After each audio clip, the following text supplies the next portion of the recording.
Welcome guys, welcome. We're going to be looking at Emperor of the Fading Suns Enhanced today, which is a old school game, like 1997 is when the game actually did release, and it's actually pretty much the same game. I think they built their own engine from what I can understand. I haven't played much of this game at all. I don't know much about it in terms of the gameplay. When I first saw it, like some weeks ago, that it was coming, I knew it was coming. I've been sort of looking forward to it coming on one sense, but then I'm also thinking games that look like they actually belong in DOS, I tend to shy away from. I've played a few of them over the years just because they're classics, and this is a classic, but it's actually not DOS, and it actually works fairly well. So I played a little bit of it yesterday just to get my head into the game, and I was blown away by not so much the game, the actual the way that it's been put together, but the lore. And the immersion is really, really high. The music is great. The story is great. The actual premise, the whole premise around the game is amazing. So we'll, yeah, hail Daz, give us the truth. Yeah, I was actually, I know that a few weeks ago we were looking at it on DasTactic, and I thought, oh, it's too old school for me. Too old school for actually showing it. But I was really pleasantly surprised when I started playing it yesterday, and I really have only scratched the surface. So I'm very, very poor at playing the game. Hi Supreme Plague, how you going? So it's sort of one of these games that I'm really looking forward to show. Now the game comes out in about a week's time, so if you are interested when you see it, like it's a small developer, blah blah blah. Like look after them. So it just there's a demo there if you wanted to play it yourself. I don't know how much the demo actually presents, but essentially, as you know, I don't know how much you can play with the demo, but I'm sure that the demo will give you an idea as to whether you like to play the game or not. The enhanced version is, and I'll go through what the enhanced version actually has got and what it does differently. It's not like a reskin or anything like that. It's not like everything has sort of been made into suddenly it's made for modern computers. It is made for modern computers, but it still looks the same as the original game. What the main thing is the rebalancing, is from what I can actually understand. So we've got Stans Platt Krakow is saying just wishlisted. Remember this being excellent back in the 90s. It's excellent now. The actual thing that got me when I was testing it yesterday was, as I said before, just the lore and the immersion and the way that the whole thing is done is really, really cool. And back when it originally came out, it was unbalanced.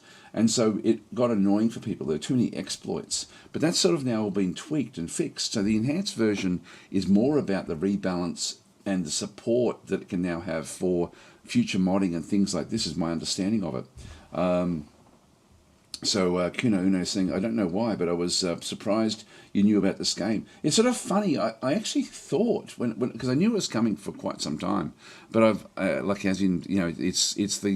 it's a type of game that suits my channel. Like it's the sort of game that I tend to like, but I didn't realize it was essentially like not even a rebuild. It's a revision. It's like a polishing over the top of a 1997 game. And again, that sounds scary. And the game that I immediately go into in my head is the old original Master of Magic, which is from the same era. And that one, I always struggled with the DOS version of that. This is not a DOS version. This is a proprietary engine that they built back in 1997 for the game, and they've now been able to sort of bring it across into Visual Studio and actually rework different things and get things that are working. So graphically, I'll just warn you in advance. Graphically, this is not going to be a game that's going to look great, like in terms but the gameplay is really, really rich. So anyway, let's get into it. So Gaz was saying, how have I never heard of this game before? It's sort of funny, like it actually comes also from a tabletop, like a Dungeons and Dragons style game. There's actually books available on how to play this, like Traveller. Like this is actually, I remember we were talking about this some weeks ago with because we knew it was on the horizon, but again in chat tactic. But the actual books, it's a bit like the old game Traveller, if you sort of ever played that back in the 80s and 70s or whatever it was that one came out. So this is sort of like this is a whole other very rich lore. And what I'll do is when I start the game, I'll just let it play the backstory. Then I'll talk a little bit about it. It may not be loud enough, the backstory. I'll ramp up my I'll role play Traveller. There we go, says Gazri. Yes. The original version of Master of Magic was also unbalanced. Yeah, Paladins were about. Yeah, it was. This game, though, was down to the point where you could actually play, from what I understand, with just 2 units the whole game, like 2 style of units the whole game through, and do very, very well. That's no longer the case. So it's been rebalanced and sort of rethought through. I don't know the specifics of that, but I just know that now it is a much more balanced game, this particular version. All right, Zarks is in saying, hi Daz, thanks for getting me to rediscover this game. Downloaded the demo. Yeah, there we go. Cool. So yeah, the dev was kind enough to send me a key, so I'll be playing the actual full version of the game. I don't know whether I'll probably just play the default version of the game, I think, today. But I'll show you when we get into it anyway. So you can see the planned release date. Now, the 5th of April is for me, as in Australia. It's in 5 days' time, whatever day. It's the 30th of March today for me. It's probably the 29th of March for most of you, so at the time you're watching it. So it's coming in less than a week, but there's too many other things coming up in the next week. I won't get a chance to really sort of play this until after release, if I don't do it today. So I was playing it yesterday, really loved what I was seeing, and so I thought, look, I'll play it today. So there we are. Kuno Owner is saying, Daz, are you in the Discord for this game? I'm not. No, I'm not. Daz from the future. Yeah, there we go. So, very, very cool game. Anyway, let's just have a quick look at what the game has got. You'll see there that, Rock, Paper, Shotgun saying it was a remarkable game, and more remarkable still, developers recently updated with a major patch 25 years after its original release. They actually patched it for the 25-year anniversary. I think that's where the GOG version came in, because the GOG version's been out for a few years. This is the Steam enhanced version, which I think is even more enhanced than the GOG version. So anyway, let's sort of get into it. You'll sort of see about the game. Classic 4X strategy has survived for more than 25 years thanks to the devotion of dedicated fans and modders. Now, this is my understanding, it's the original developers that are actually putting all this together. So I love that as well. I love these stories, like of how these games are just games of passion and games of love, from a development point as well. It's it's interesting. I can think of other games as well, like I can't think of the name of it. There's another game where the original developer was still developing it, and from about the same era. I was going to say Empire, but it's not Empire. Anyway, it's very, very cool. Muzzle Pen saying, "Oh my God, I played this back in the day. I remember loving it." Yes, it really bit me, the actual story, the way that the way that it works. The actual mechanics in this game are really, really cool. It's in one sense, I would love to see a modern take on it. In terms of an actual game built from the ground up in a more modern setting, but. I'm very, very impressed with this. So so we've got a battle on land, sea, and land, air, sea, and space as you fight to control humanity's known worlds as one of the 5 royal houses. Utilise combined arms tactics to overcome enemy positions. Now, I don't really understand the mechanics of this all that well, so bear with me. I'll just do what I can to sort of show what I do understand. And I'll be looking at chat when I do come across to playing certain aspects of the game, because I'm sure that you guys will know a lot more than what I do. Use a robust diplomacy engine to trade technologies, political officers, threats, favours, and even votes for the imperial crown. We're going to get into how this all works. Enjoy a powerful economic engine that allows you to trade any of the dozens of resources you develop, and avoid the machinations of the church and the anger of powerful alien races. My understanding, there's 2 alien races. Recruit legions of Thurgists, psychics, mutants, world beasts, and more. It's an interesting. The lore is really interesting. It's sort of almost. It's like if you mash together Dune, like the lore of Dune, in with Warhammer 40,000. It's sort of got that sort of vibe about it. It's very very interesting. But the Dune feel about it really does resonate in terms of the great houses, the trading guilds, in this case, they've got the church as well, which is incredibly powerful. So yeah, modders have been enjoying this game for years, and this build ships with everything you need to create your own star-spanning maps and campaigns. So that's really sort of what we end up having. It doesn't talk much about the actual immersion of the the settings and so on and so forth. Now, again, this is not going to look great, so bear with us. Bear with us and see if it's the gameplay that you actually do want to be looking at. So I'll get it started, and when it starts, I'm just going to let the cutscene play. I'll just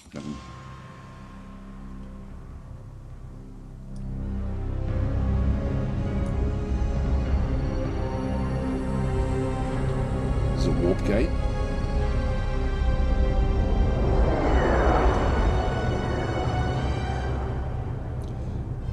For half a millennium, humanity has lived among the stars in darkness.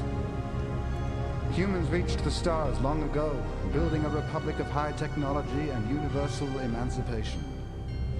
Then they fought over it, squandered it, and finally lost it.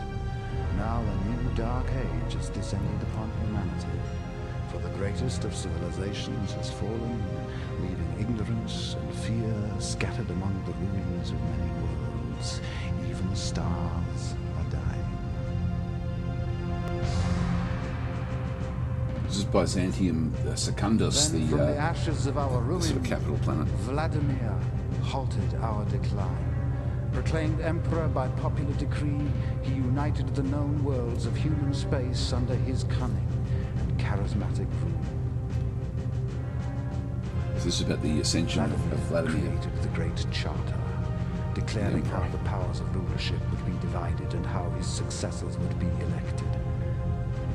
5 scepters for Mother Church, protector of our souls. 5 for the Merchant League, heralds of our past. 5 for the noble houses, holders of our future. But each of these powers wished to rule it in their own way, and schemed to gain complete power at any price. Vladimir's military might convinced the noble houses to concede his rule, for they could not stand in battle before this master tactician.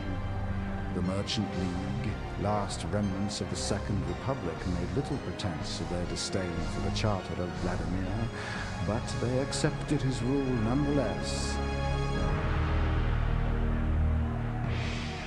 Fearful of his popularity among the people, the Patriarch of the Universal Church accepted Vladimir's rule on the condition that the Church present him the crown, thus ensuring their ritual role in approving all his successors.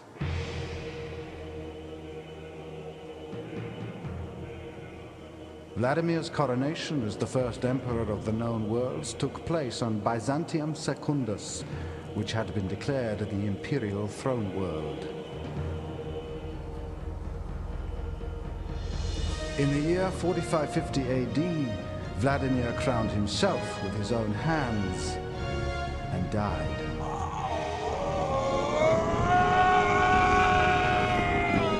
An agonizing death at the hand of unknown powers. With Vladimir's death, his great union fell apart.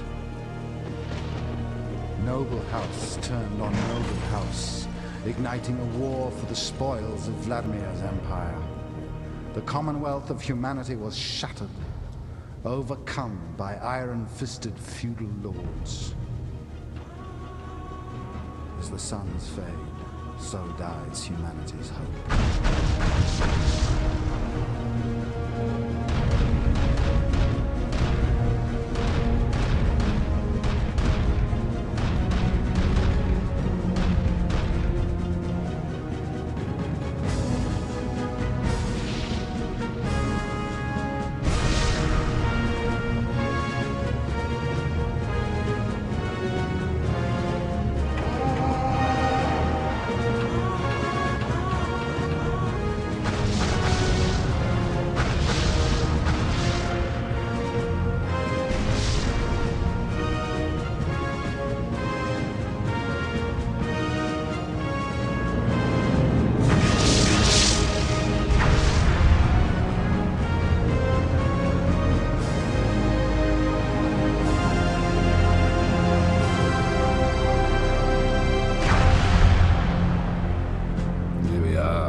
of the Fading Suns. So I'll talk a little bit about what that was and how that works. I'll just move my head out of the way, just because I don't need to be out there. So I'll just pop myself down there. There we are. Right, so here we are, Emperor of the Fading Suns. And so you can see it's even got the like the very limited color spectrum in through here with the 3D graphics. You know, 16-bit or 64-bit or whatever it is. It was sort of done back in the era, and of course we're going to be sort of seeing that through the through what's going on through there. Now I'll just read a few more of the comments here because there's been some interesting ones as I sort of as I was looking through. Yeah, so Gazra is saying five royal houses reminds me of BattleTech in June. Yes, BattleTech has also got a very similar sort of feel to it. The whole BattleTech universe. If you know the BattleTech universe, that is also one where you've got like great houses that are controlling regions of space, but there's a lot of lawlessness that goes on as well. So this is really the. But for me, the June vibe of it really is very, very strong. And so Attack Mac is saying, "Oh man, this raises memories." So I played this game, this pen and paper RPG back in the 90s. Yeah, so this is actually where it comes from. Nothing more awesome than a Gothic starship landing at a medieval castle. There we go. So Girth is saying, Gene Wolf-esque. I don't know what that is. Gazra is saying that sounded like the Rings of Sauron. I'm not sure what that is as well. Shoulder pad size, clearly inspired by 40k, says Istar. Yeah, it's got that. It does have that feel about it, and you'll see when we get into it. There's some real richness to the way that the game has been put together.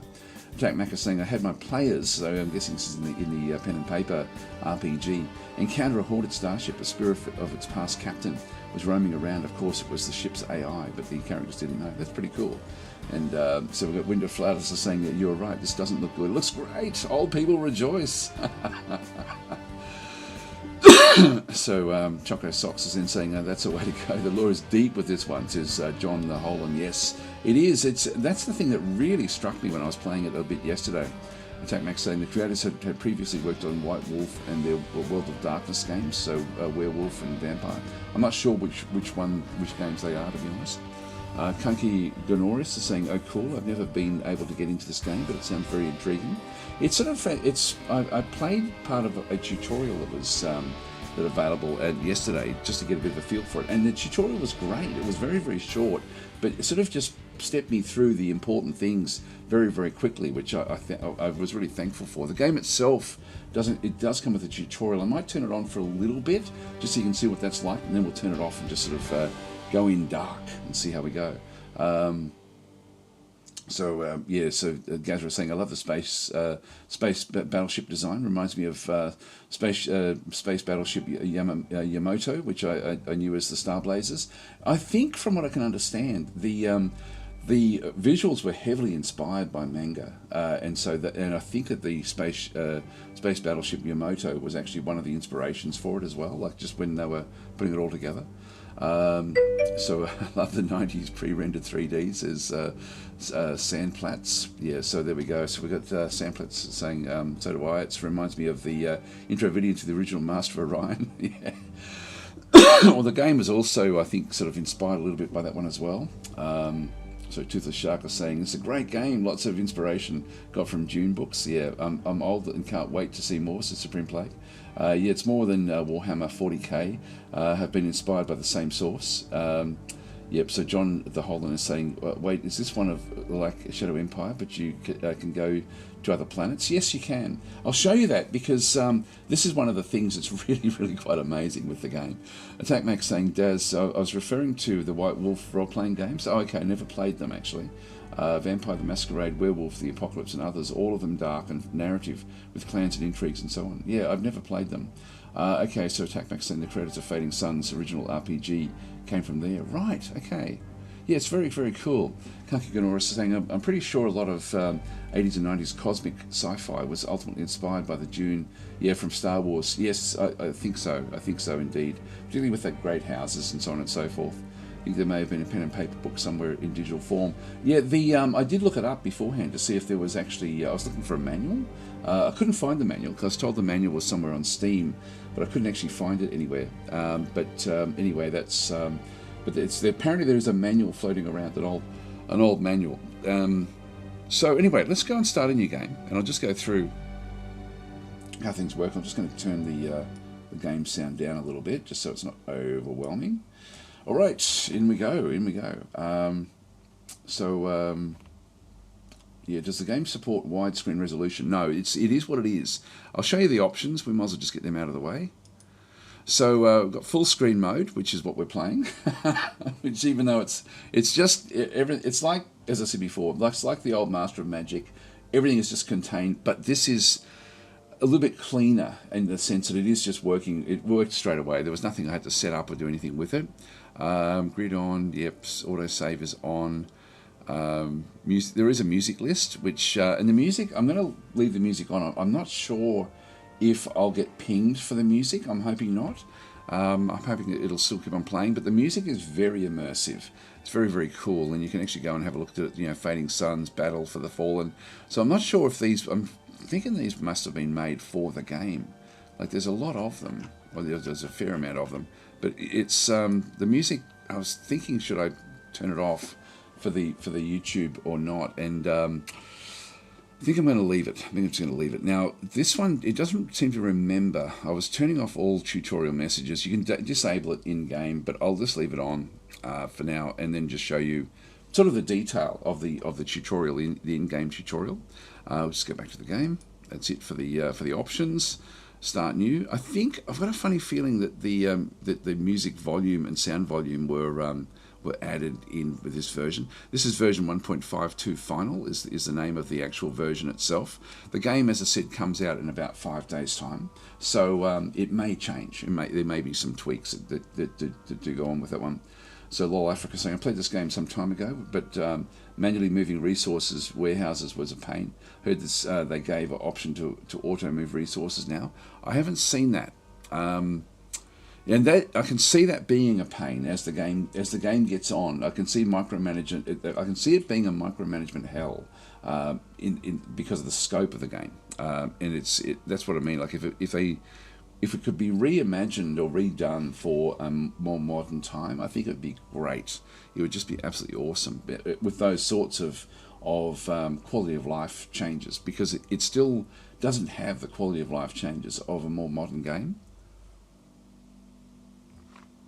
from what I can see. But if there is auto moving of resources, that would be good. But it's sort of, in one sense, the resources are also the location of the resources is actually quite important. Anyway, let's go and start new. Now we have 3 different ways of playing, and I think I'll show you all 3 initially, and then just go through and and then we'll start to play it. So if I go historical, and we'll come back to the historical first, and so I just go historical. You've got your 5 great houses. Now, when I first looked at this, I thought that we were looking at maybe humans. I thought that we may have mechs, we may have insectoids, and then something else down through here. They're all humans, so just be aware of that. But they've all got different sorts of ways of playing. I'll get into this when we start actually playing. So we're playing as House Li Halan in this case. My lord, to become emperor, you must first be elected regent. At that point, declare yourself emperor. If you manage to win 2 successive elections, the other royal houses will submit to your rule. However, should all their nobles die, our house will become extinct. So it's sort of all about the actual. It's again very much like Dune with the nobility. I'll turn off the tutorial here just to sort of show you the scope. You then choose a character. Just click on OK.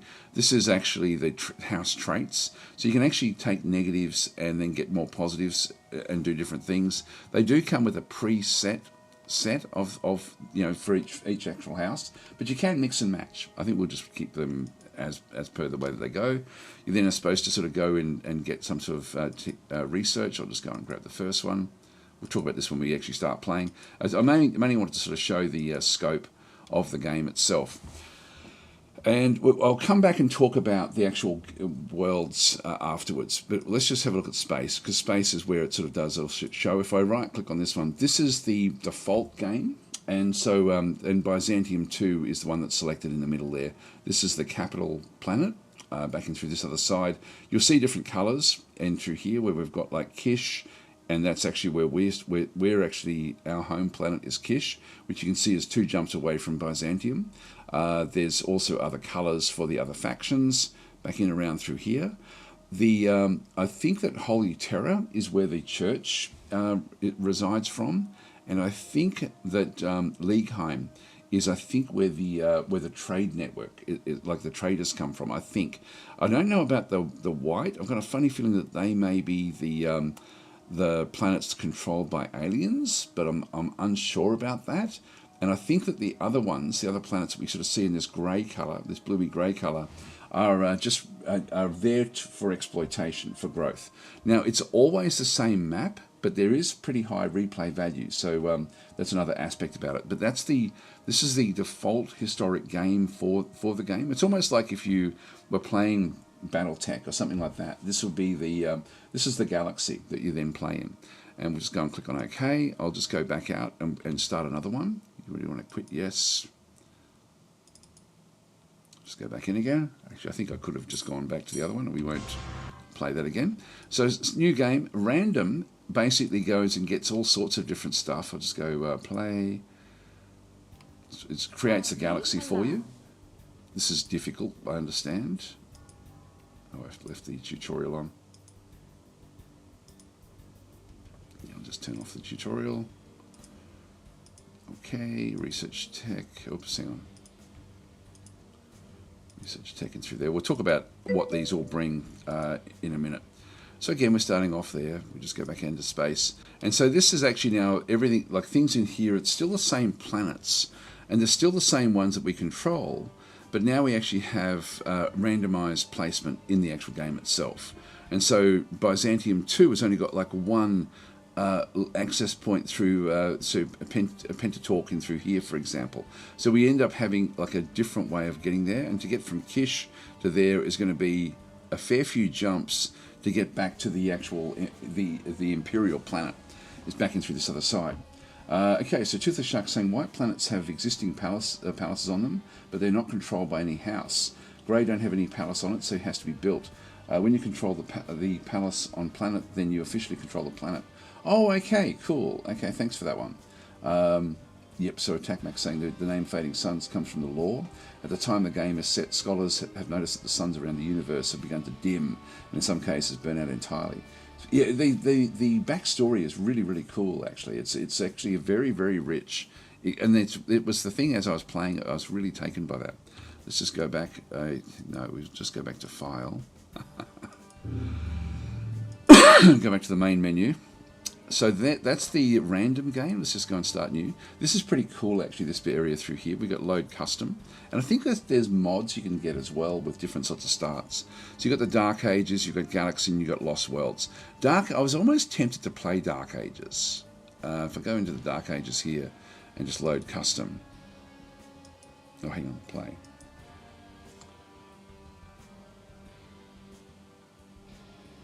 Oh, hang on, do I click on OK? Oh, there we go. So same 5 houses, same mechanics. Same setup. Same tech.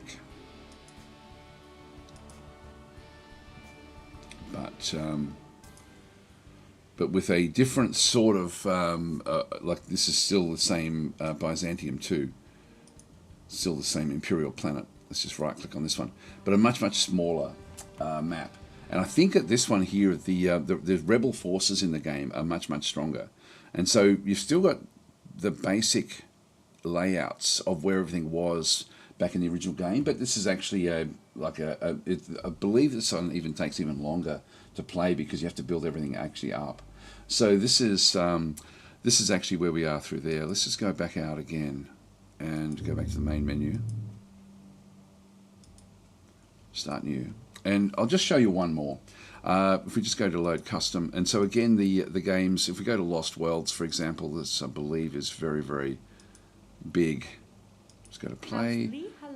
Same deal, same people, same setup, same tech, I think. I think you can actually add new tech, but I may be wrong about that. Again, we're back into in Byzantium 2. So I'll just go to show space. And this is crazy.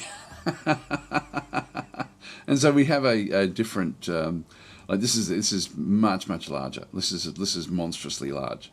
So so these are preset maps, except for the random one.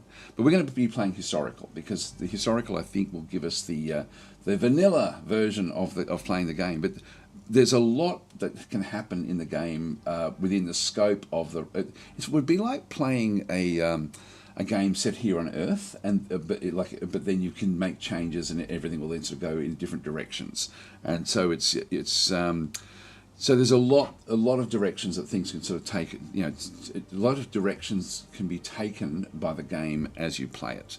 There's a lot of scope with it. Like this is full on with star bases and so on and so forth. And through here, let's just go back out again, and go to the main menu and we'll start again. In fact, I might actually go in and just exit the game and just see how we get a fresh start again. The game loads very quickly. It's only a very small game, of course. Graphically, it is a 1997 game still. Get rid of that one, get rid of that one. So the premise from the cutscene that we saw, actually let's get into the game and then we'll talk about the premise. We'll play historical. We'll play as House Lee Halan, I think, just because that's the first one. So if I was going to play as one of the others, they've got different approaches. I won't go through all of them, how they sort of all work, but they do actually have different focuses because of the traits. But let's just play as Lee Halan for now. And we'll just go and click on play. This is the, if you play the tutorial, sort of the one that's been written for the game, you do start us off as Lee Halan. So we'll go and play as them. And so we start off every turn is a year. Just go and click on OK. Yeah, we've done this one before. I'm going to turn, actually I'll keep the tutorial on for a short amount of time and then turn it off. The spice must flow, says Gazra. There's no spice as such, like there are really important resources. We'll get into that when we get into it. Anyway, let's just keep on fumbling our way in. So you just sort of choose one of these. I'll choose Celestra, and I'll just keep her name. You can change your name there if you're wanting to.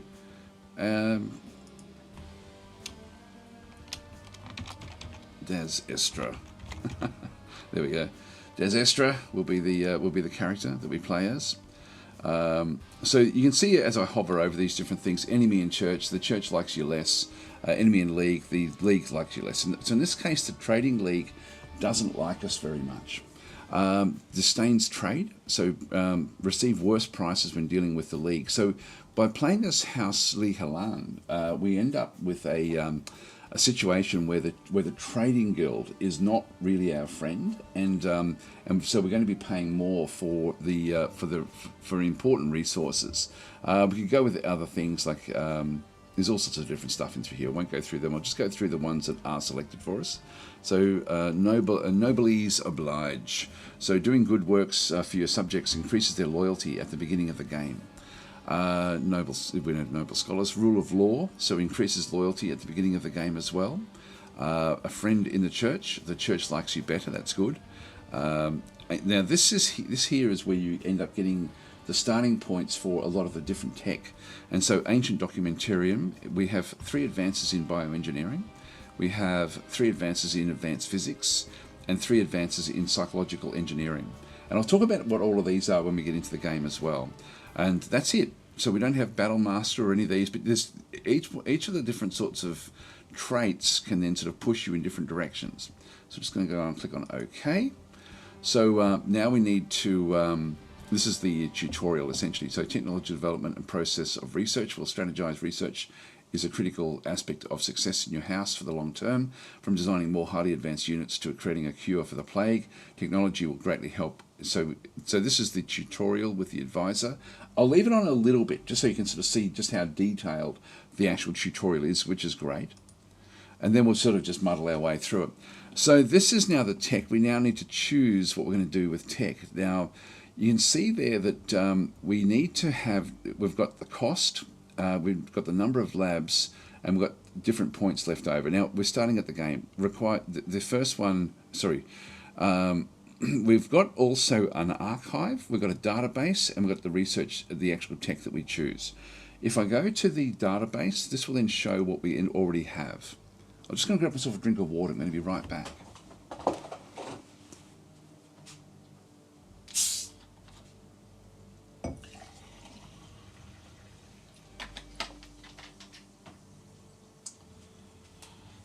Okay, so what it is the microbiology is the group of the actual text that we end up having. Physics is another group down through here as well, and then we've got psychosocial engineering back down this other side, and applied technology down through that other way, down through there. Click archive to view volume 5 military units is essentially what this is going to then sort of show us. So you can sort of see through there we have a maintenance in there. I'm not sure what the maintenance actually is in terms of costs. The hospitals, back and through here, hospitals can be built by engineers. Pharmaceuticals, this allows psychopharmacology and genetic manipulation.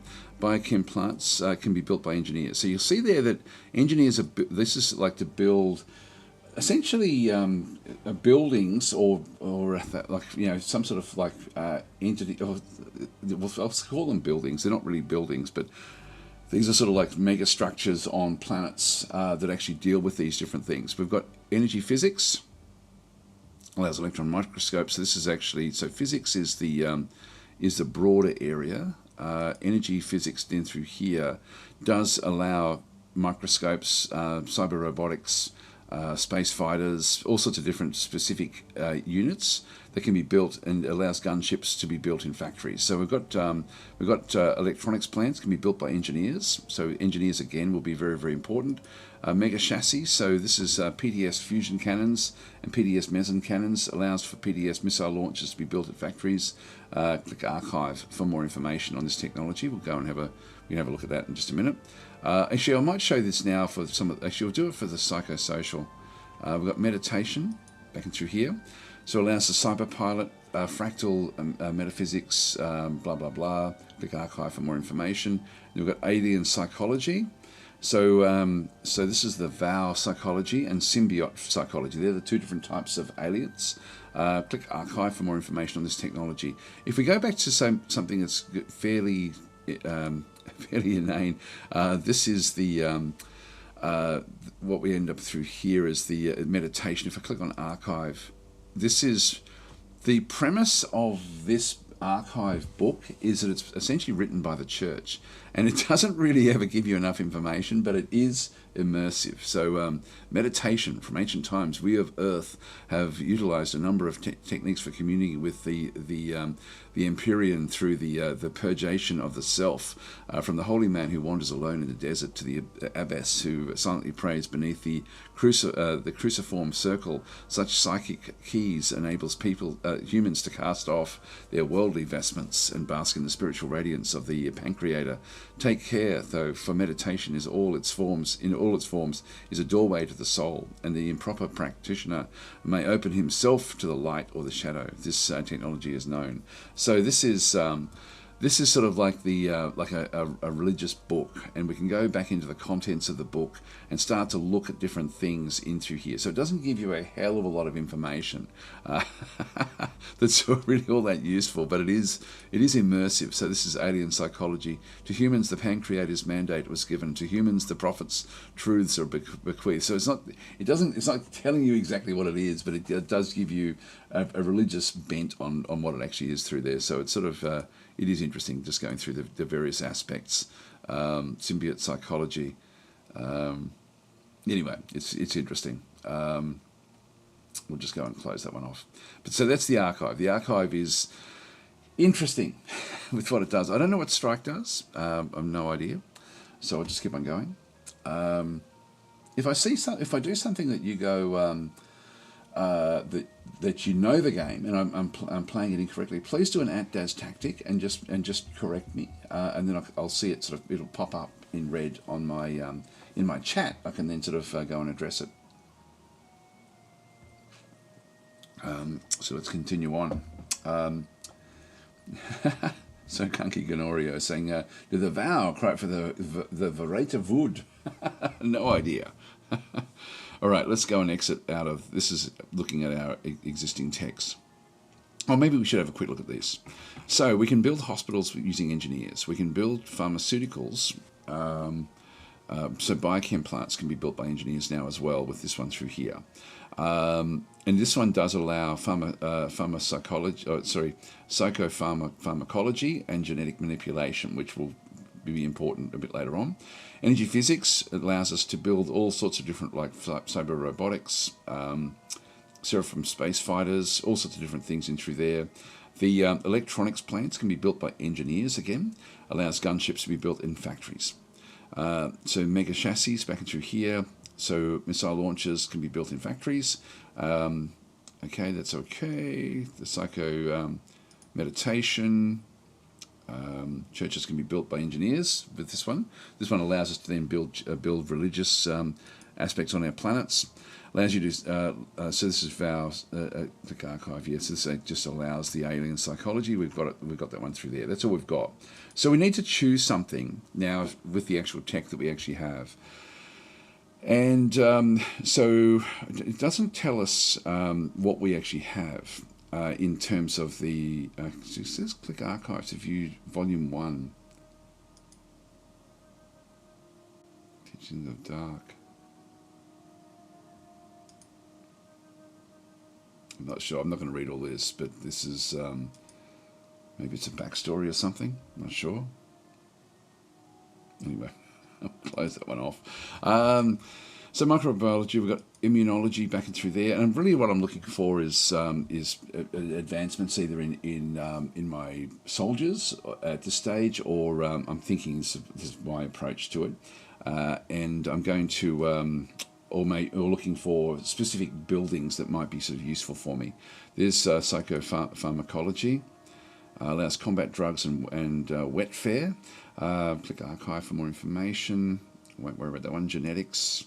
This one here is allows genetic manipulation. I won't bother with that one. Xenobiology. Allows us to sort of then set things up in barren environments, frozen environments, jungle, and the Zygal War Beast. Click archive. Yeah, we won't worry about that one.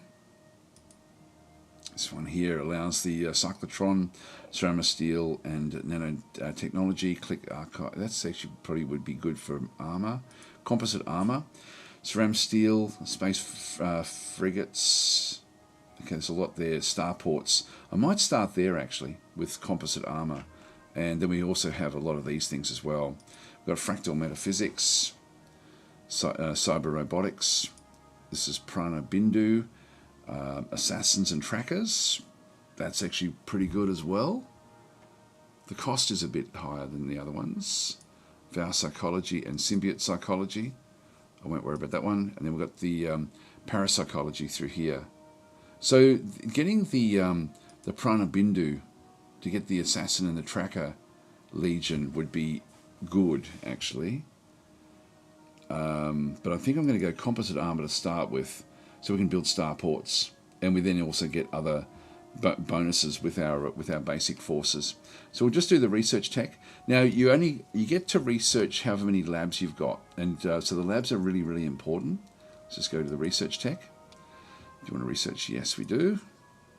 So it says that the new patriarch is orthodox, and I think that's pretty standard. Like that's what's going to happen. The patriarch is the ruler of the church. So it's the patriarchal, and then this is the tutorial. And I'll turn it off after this. So moving your units. To move a unit, right click on the unit you wish to move to select it. Point with the mouse to trace out a potential movement path. So it really steps through what to do with movement, etc., etc. I'm going to turn off the tutorial and just go and click on OK. All right, so let's now talk about the premise of the game. So when we looked at the cutscene, so many, is it an hour ago now? It's getting close to an hour ago. 40 odd minutes ago. We saw there that there was a whole group of ships arrived at a planet. Vladimir the Emperor ascended down to be crowned at the planet, and during the actual crowning process was then burnt away by some sort of assassin or something like that. The Empire still exists, so the Empire still exists, but without an emperor.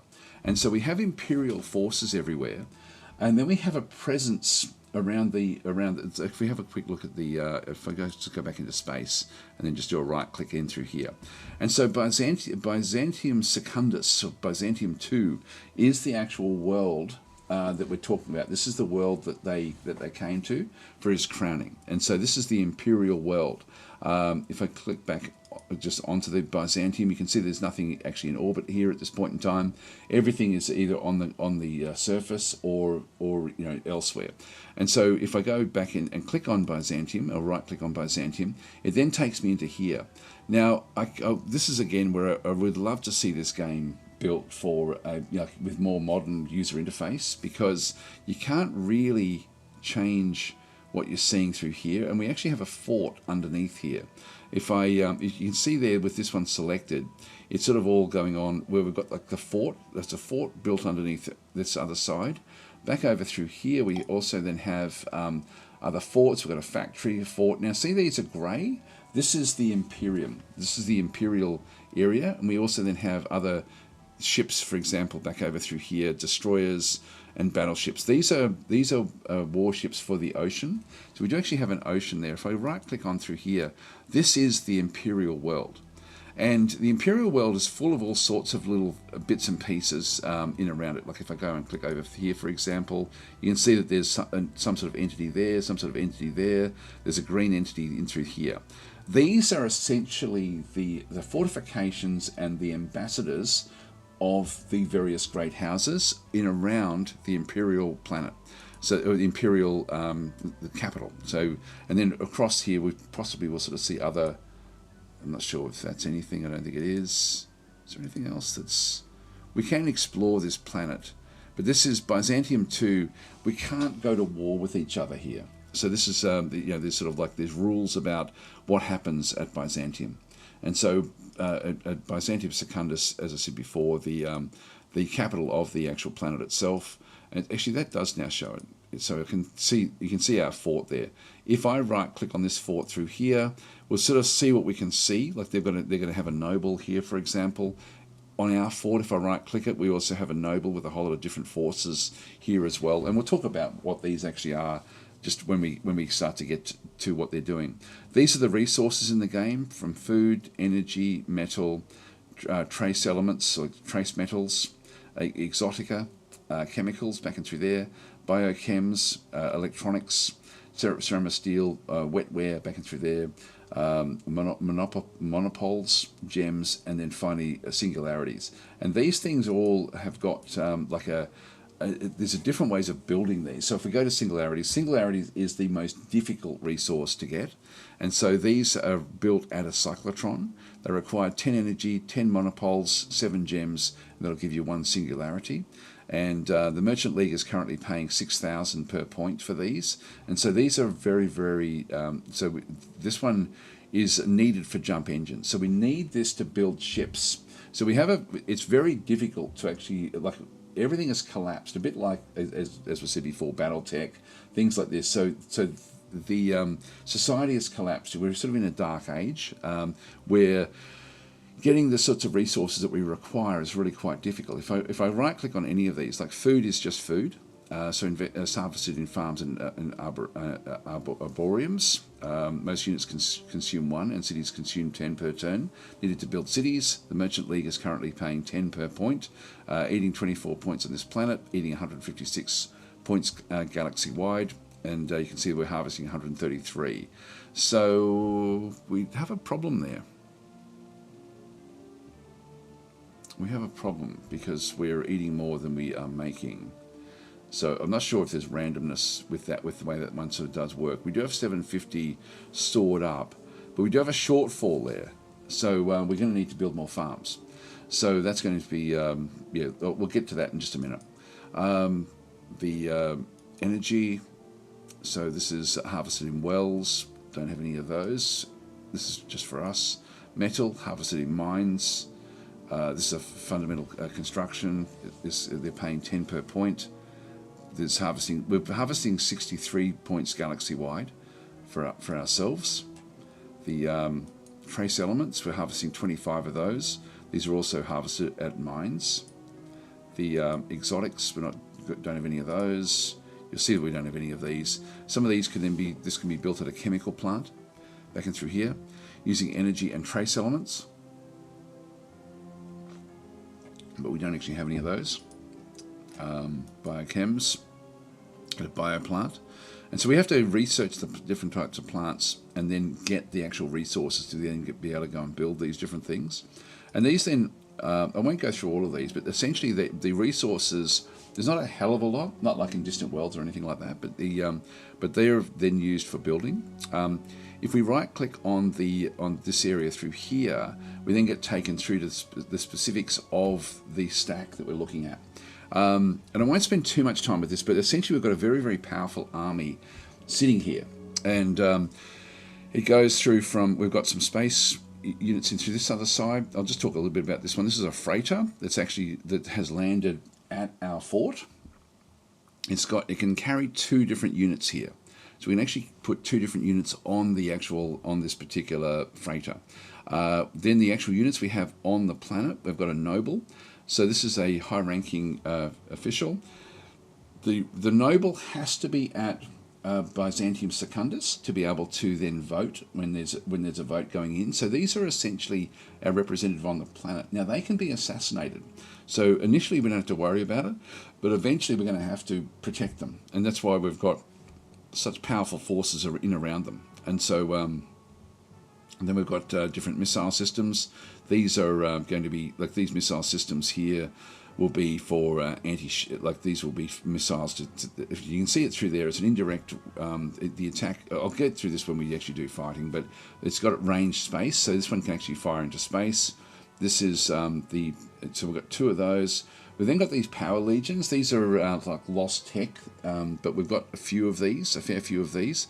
These are the most powerful forces that we end up having for doing things on the actual planet itself. It does have a weak attack against air. It's got a direct attack. It's very, very strong, and a close attack. Now, the way that works, when you have combat, it goes through a series of different phases. And so, in this case, the air attack is the first one, then there's sort of like direct attack with weapons, and then there's sort of finally it's close combat with you sort of using melee type tactics. So the power legions, we've got a fair few of those on this particular planet. We've got flak guns in through here, which you can see is again very strong with the accuracy and strength is against air, and then close support. It does do weak damage against close support, or the close phase of the attacks.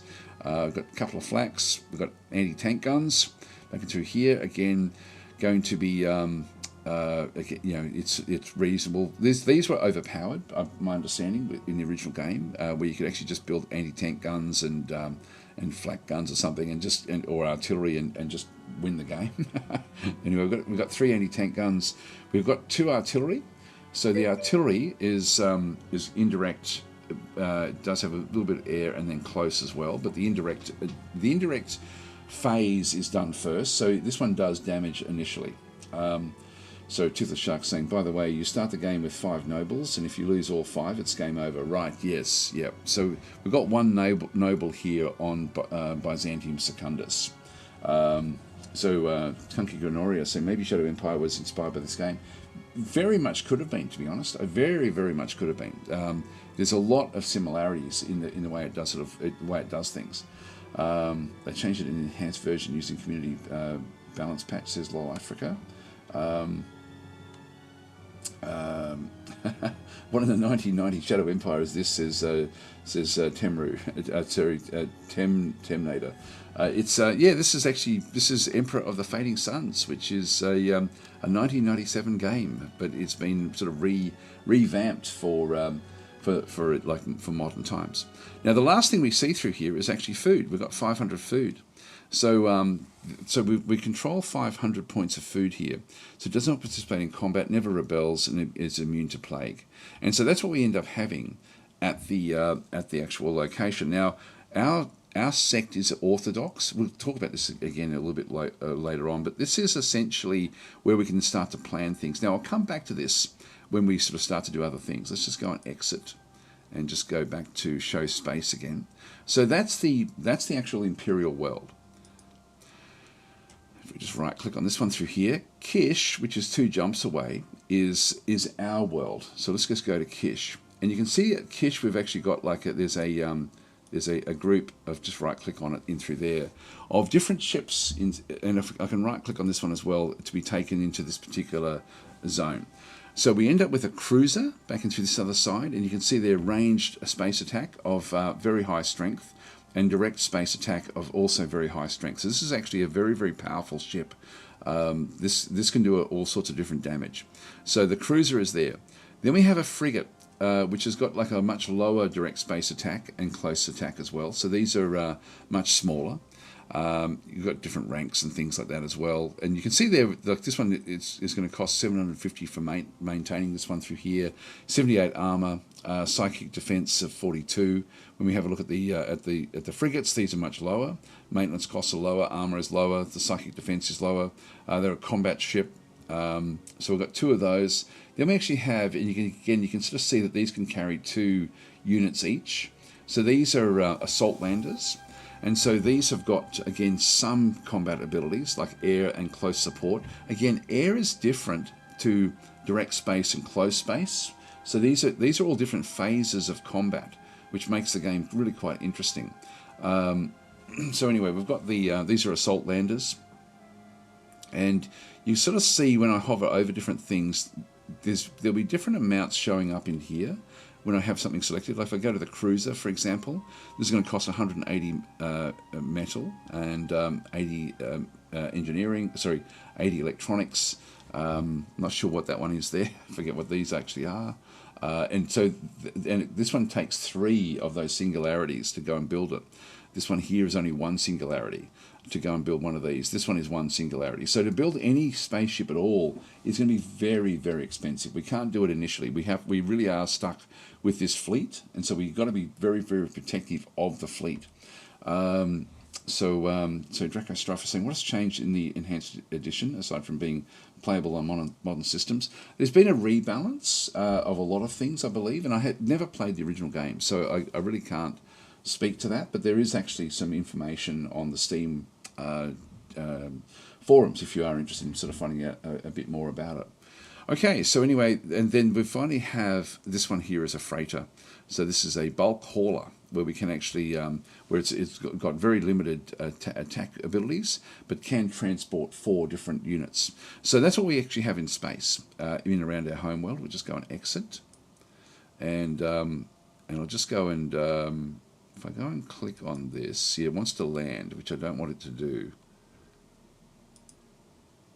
So, and I forget how to actually undo it. If I just go back, if I go back to here, it's going to it's still got them selected. Damn, how do I deselect? I'll just go and tell them to wait, I guess. I don't want to waste the turns that I have with this. I don't know how to deselect. That worked by right-clicking on the planet. Yeah, okay, that worked. All right, so we'll go back to Kish. So we don't have this selected. We'll go onto the actual planet itself. So this is our home world, but we don't control the home world. Well, not all of it anyway. And so what we end up having here is if I just go and right-click, we can sort of see different things. So we've got like a group that's been selected down the bottom there. We've got other areas that we do control most of this in through here. We'll have a look at this one. This is where most of what we are doing is sort of is established. This is a desert world back in through here, as you can sort of see. So we've got like a desert sort of forming in through these different areas. We've got rebels that are also operating outside, like in different zones. So we control a lot of these areas, like these forts and so on and so forth. In fact, if I right-click, yeah, as I go to each location, there's different things at each location. Sorry, I'll just go and get rid of these. We'll come back. God, this is the user interface is not great.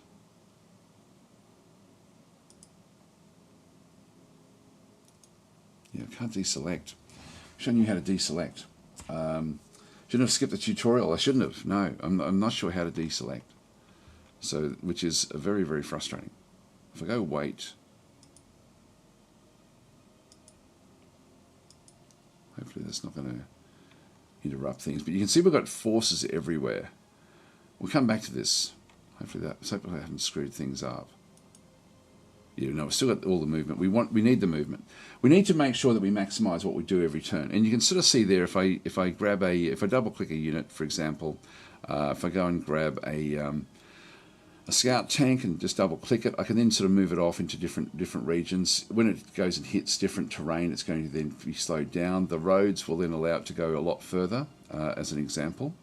Let's just go and, if I sort of hover on the edge through here, we haven't seen these, so we don't know exactly what's in these different locations, but these are controlled by rebels now. So we'll start off by trying to control our home world and doing different things with the home world.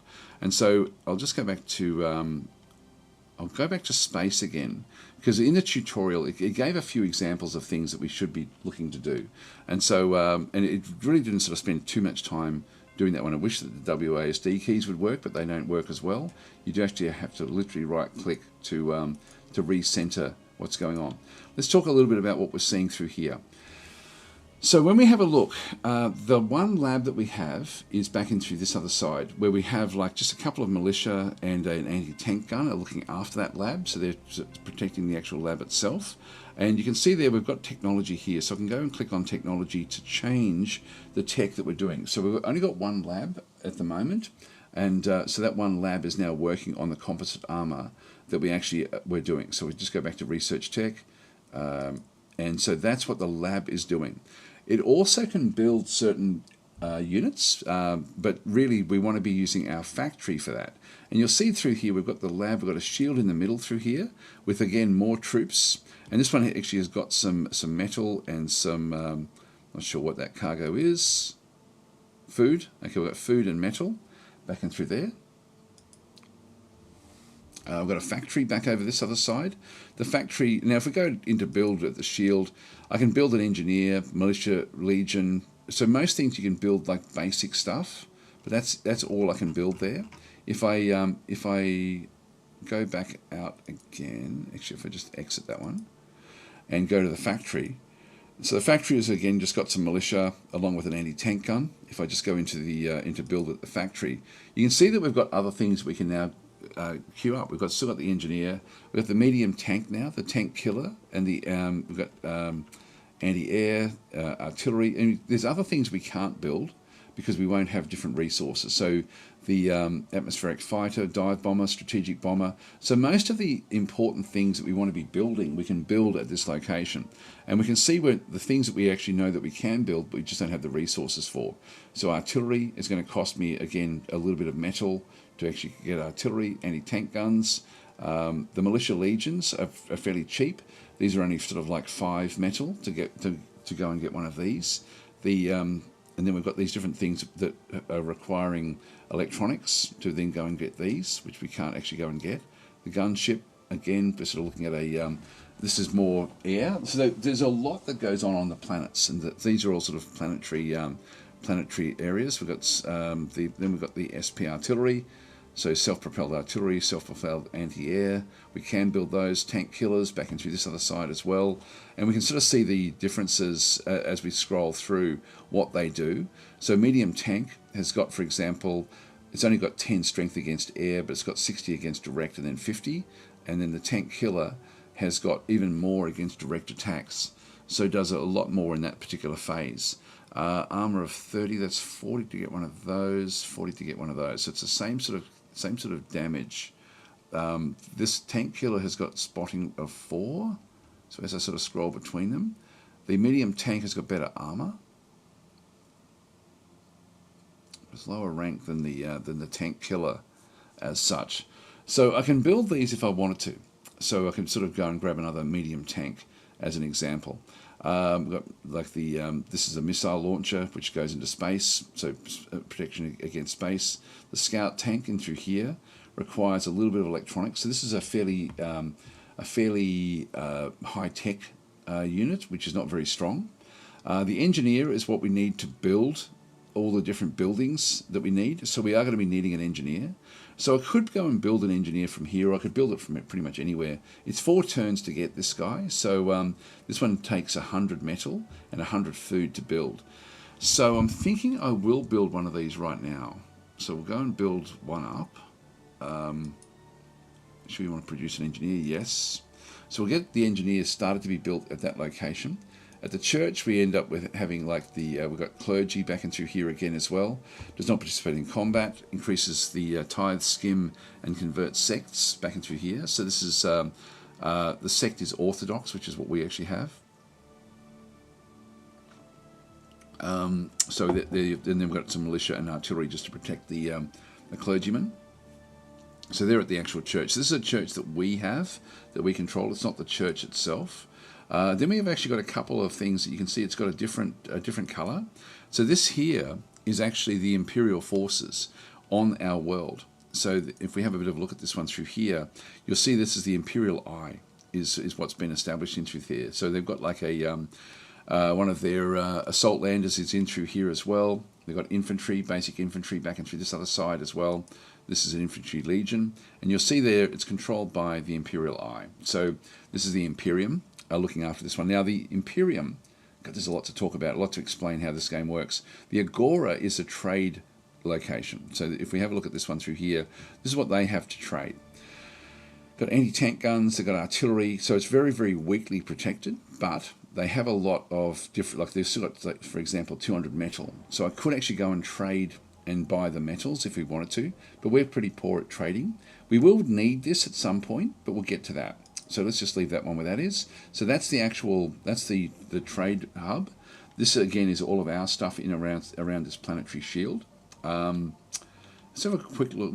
We'll end up going through all of the different units anyway, but let's just go and start to do some attacks, because what we need to do is we need to get rid of the rebels and we need to explore the planet.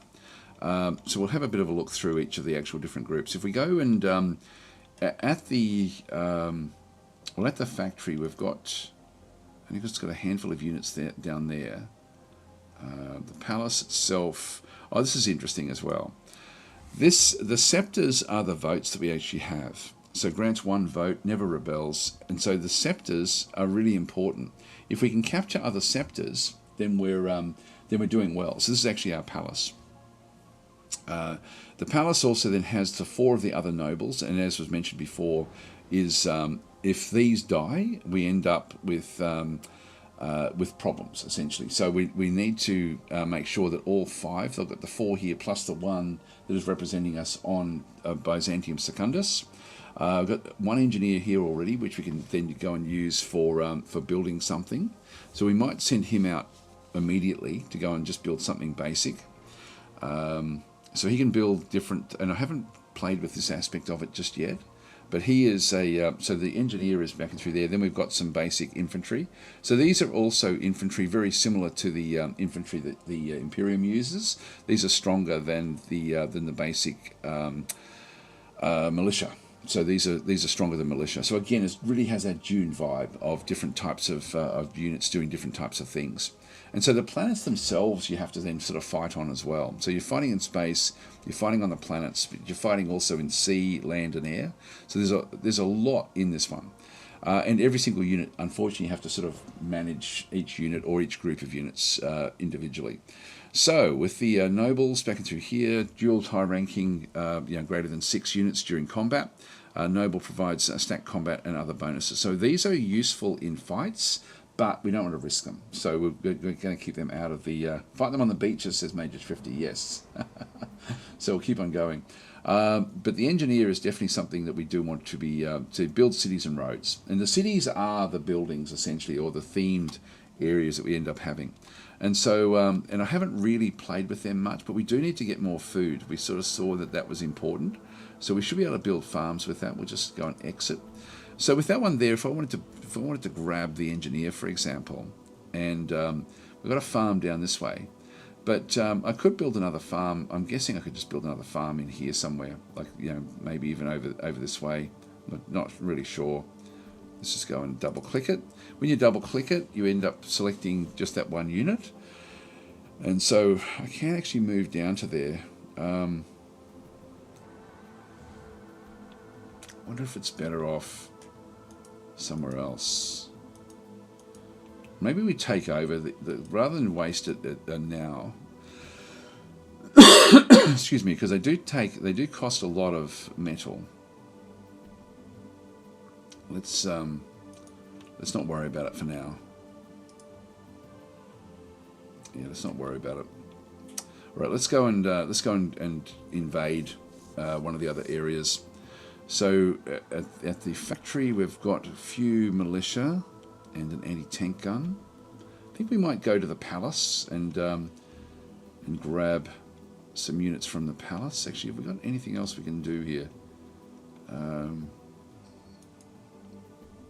Yeah, we don't have any ships around the place. Just looking at the various units that we actually have there ourselves. We've got a mine there with just some basic stuff. We've got a cargo there of trace elements.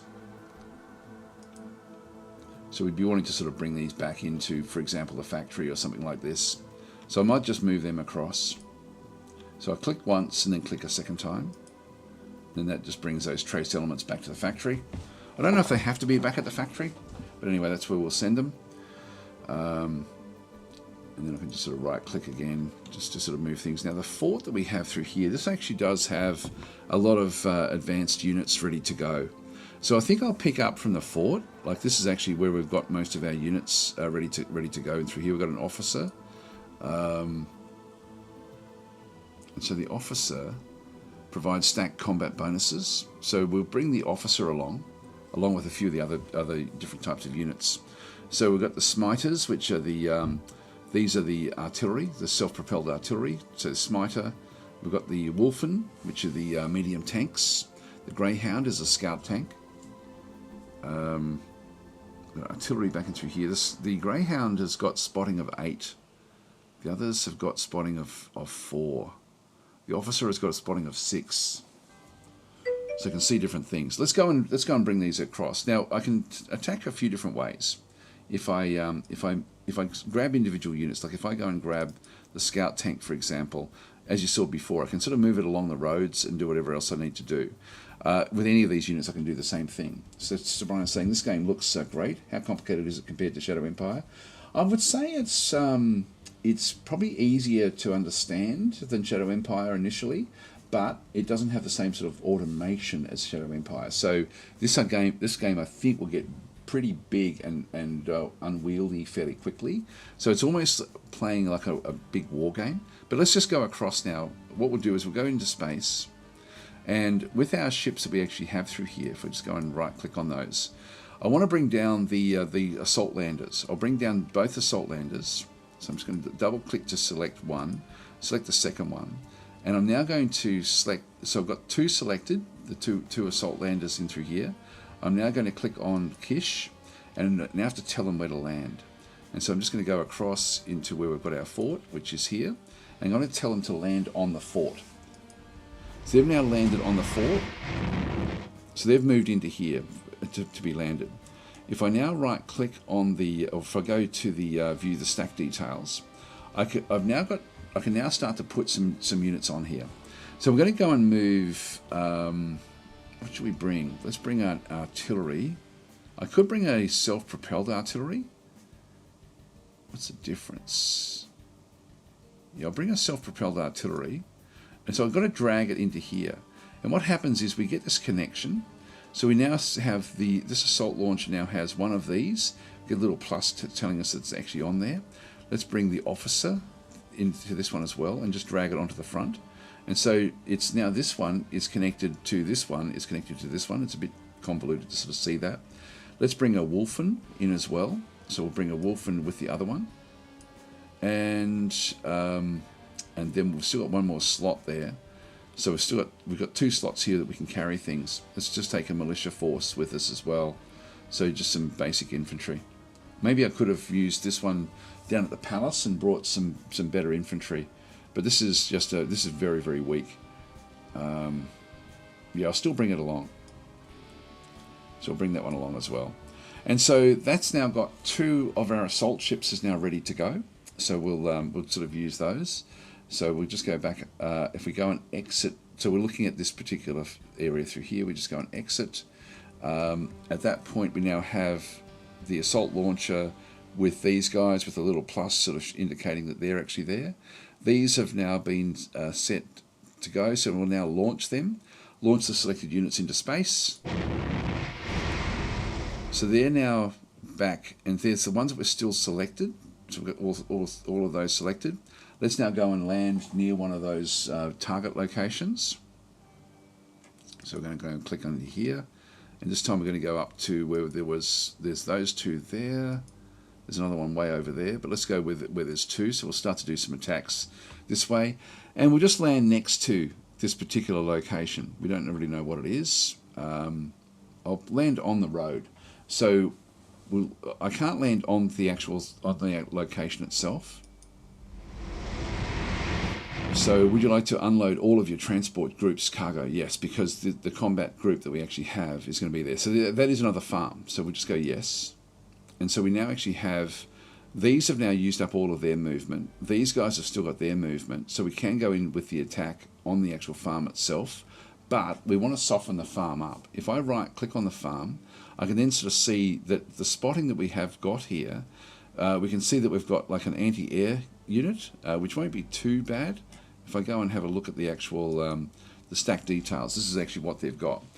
So the stack details, it is just the farm. You can see they harvest 52 food out of a maximum of 64 food, and so we'll be wanting to take this one over. So at the moment, rebels control this. The tornado that they've got through there has got the air attack is not going to really worry us too much.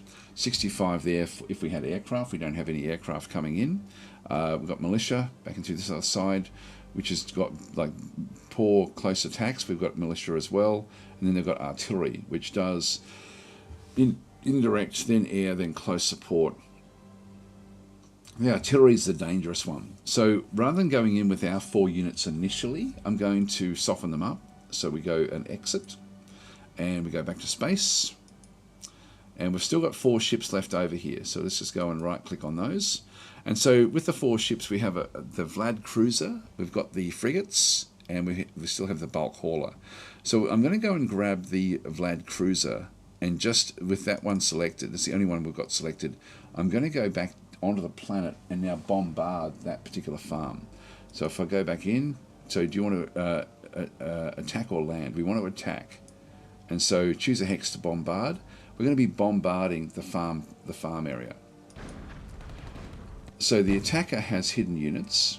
So back in through there, we can see that with the farmers, I don't know if the farm's taken damage, but anyway, we've done some damage to the anti-air, and we can bombard again. We have 3 movements with this thing. There we go. We've almost killed that one, and we'll bombard a 3rd time. And we didn't do any real damage there, so the combat was now done, but we have severely weakened this particular unit. So combat done, it's been softened up, and it doesn't have any more movement points. Let's go back to the planet again, and again if I right click, if I right click I'll just go straight to the planet. Alright, so we want to then go back up to where the attack is going to be going in. And so with the farm has now been softened up, and if we have a look at the actual units, we can see that that one's been damaged. But the artillery is still fairly strong. If I now go back into my actual units, I'll double click that one to select it. Just get all of those selected. So we now have 4 of them selected, and we're now going to attack this particular farm. So I just left click, and how should we attack? So we've got normal, no combat bonuses, assault, where we get extra to our attack, but we also then have defensive minuses, or we can feint, where we have an attack minus but a defensive plus. We won't need anything, so we'll just go in with a normal bonus. Ooh, we almost lost our self-propelled artillery, so we almost lost that one there, which I'm glad that we didn't. But there was various phases. Now it doesn't tell us what went on there, but there was. We had the officer retreat bonus, the officer accuracy bonus, and the officer agility bonus. So the officer applied all of those bonuses to our forces, and they didn't have anything going for them. But we don't get to see you can see the weapon phase at the moment. It ends off in close. So there's no way, unfortunately, to really sort of digest what's happening phase by phase. But there are multiple phases that then sort of do take place through the actual combat itself. But this self-propelled artillery has now taken some damage. So again, this is just showing us whereabouts in the galactic map that this is actually occurring. So we'll just go combat done, back and through here. So we just captured the farm. So the farm is now under our control. So this is harvesting 70 food out of a maximum of 64. The city sect is orthodox, which is what we are. Yeah, so we've got those different things now. We've got build. I don't know what we can do with build. Oh, we can build. Yeah, we can build engineers and stuff there if we wanted to. Just to go and exit. So the farming is now going to get our food situation under a bit more control. We're eating 166 worldwide, but we're harvesting now more, 197, with that farm. That farm is now added to our overall food supply. So we don't need to worry about that one. Now we want to find out what this is. We don't know what it actually is. This thing here, the artillery is now damaged, which is a problem. Medium tank. I'll just double click the medium tank. I can get it to there. I've got to be careful because they may come out and attack me, so I just want to be a little bit further back. So what I will do is I'll move it to there, just the tank on its own. Actually, in the farm, I will go and build just a militia legion, which only costs 5 metal. And these are going to, the maintenance is 5 as well. And it does eat, so it'll eat one of our food. But we do need to sort of just have sort of protection. So we will go and build this unit. So we'll start to build those. We can build militia legions very, very quickly. Now the energy we can build around it if we have the right type of units. In this case, we've got the officer. I'll take the officer and I'll take that as well. So I'll just take those two there. Actually, they can't quite reach there. Yeah, the militia's a bit slower. So we'll move them down.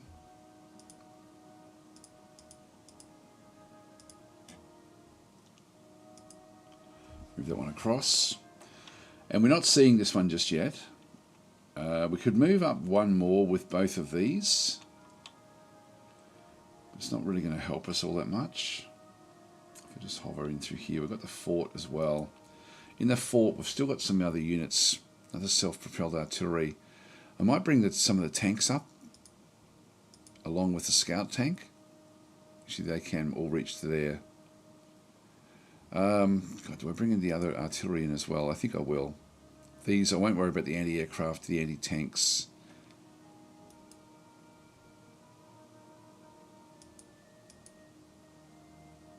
Unit spotted. Okay, so it just said unit spotted. And so we have now seen, because we've got like a scout tank in here, it's now seen, this is a well. And so they've got a well in through here where they've actually got anti-air, artillery, militia, and anti-tank. All right, so so the anti-tank is not going to be great. So what we'll end up doing is I think we'll end up using this to go and pick up more infantry, and we'll go in with the infantry against this particular group. So we'll still keep this one coming up this way. So we'll just go and position that one there. I'm not seeing anything else there. Now, there can be other hidden units there. Let's just go back and grab both of those. So we've got a fairly strong force here, but it's very armor oriented, and I think I need to get more of the infantry. So we still actually have in space one of our the transport, the bulk hauler. So we'll take the bulk hauler down to the planet, and we'll take it down here. And I don't really know what I'm doing, but we'll go to the palace. And so it's landed at the palace. Go to the stack details. And let's just take a few infantry with us. Just a couple.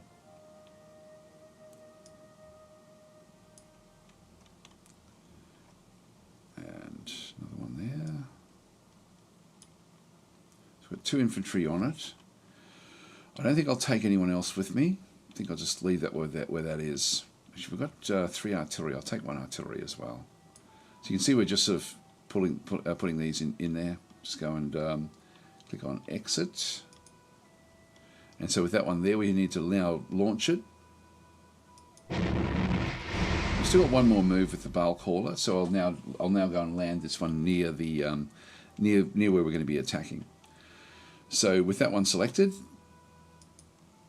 and we'll just go back up and go back to our location. I could land it on top of this, or I think I will actually. Oh, maybe just one in here. Chosen location without a city. Your ships will take damage if they do not have landing capabilities. Do you still wish to land? In this case, our big bulk hauler is really wants to be landing on a location. I'm going to go yes and just risk it. See how we took damage there? Would you like to unload? Yes. So that was a bit dangerous by doing that one. So we now actually have these different units as well. I'll just leave them where they are. All right, so now I'm not sure how we fix things up. So need to keep in mind the enhanced version has changed some AI behavior, and rebels specifically can leave their garrison cities to attack your undefended cities. Yes, so we do need to actually defend whatever we end up getting. So let's go and actually, if we go back to this one here, this stack, this artillery, just double click it. I might start to send it back to the factory. I'm not sure what it's going to be. Actually, yeah, I think it'll be okay.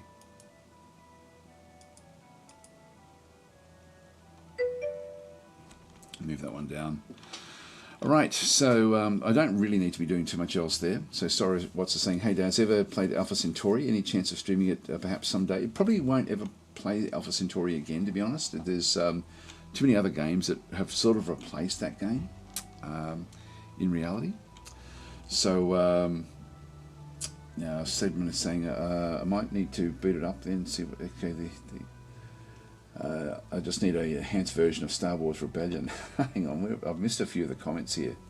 Okay, so we've got yeah, so Imperialist has, it's on YouTube, Enhanced Edition has done a lot to crank up the importance of these symbiotes in the church as well. Yeah, so, and Sedman saying, is the enhanced out? I tried to keep an eye on it, but at last I checked, it's still being worked on. It's you can get it in a week's time. So basically in about 5 days' time, you're going to be able to pick up. So I've got a preview version of the game, and so there is a GOG version as well. I think they're going to be different versions. I think I may be wrong about that. I think the GOG version has been out for a while, but this is version 1.52 is the version I'm playing. Which has been sort of enhanced. So this is an enhanced version. So Imperialist is then saying, I've also been following Andrew's streams. Andrew is the developer, occasionally ending up watching him go in and start bug fixing code in the middle of his live stream. The bugs in church seemed pretty passive when I last played, and that's why I went for mods. Yeah, things do ramp up, I believe. Yeah, things sort of do actually happen fairly strongly. Gemac is saying, I love this game, and it's so easy to make minor changes to stats and mechanics with no modding skills if you want. You haven't tried to look at and see what's actually in there. Imperialist is saying also both the Emperor Wars and Symbiote Wars mods are getting integrated much more directly into the base game. They've been worked on very closely with Andrew on the project. Okay, there we go. That's incredible. Good to know. Yeah, so the balance, overall balance, is, and again, this is a labour of love, this game, and you can sort of just tell, like, it reminds me also a little bit also of Dynasty Empires in terms of just the I guess the approach with it, but it is very much this combat on the planets is not just basic combat. This is pretty full on, like massive maps, and we're just working on this top little area. There's going to be other forces out and about. Let's just go and click on OK. I'm going to wait until next turn with this stack. We'll just go from stack to stack. This one here is well, that one there. I've just got those. I'll keep them as a sentry, and I'll just wait for next turn with those. I'll keep those where they are. I'll keep those where they are. There's nothing here I want to be moving around anymore, so I'll keep actually maybe the engineer. I don't know where I want to put the engineer. Like that mine there has got some very strong metal. I don't know if I can build... I don't know much about the engineers. Let's go and move the engineer out.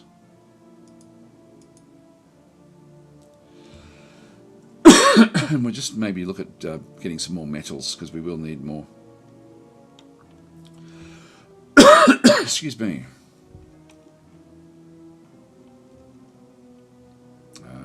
Okay, so the rest of these can be put into sentry, so I won't come back to these.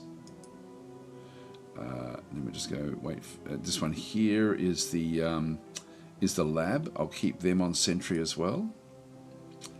The farm, we've just got a basic sentry back in through there as well. Now we might, do we want to move any of those off? No, I don't think we do. I'll just keep them where they are, so we'll just sentry those units. Now we've gone back to Byzantium Secundus, and we actually have our group in through here. Now we end up with a, we've got like a lot of these. These have got very, very different units. These power legions are extremely strong, and I think I prefer to keep them for planetary attacks rather than here on this particular world.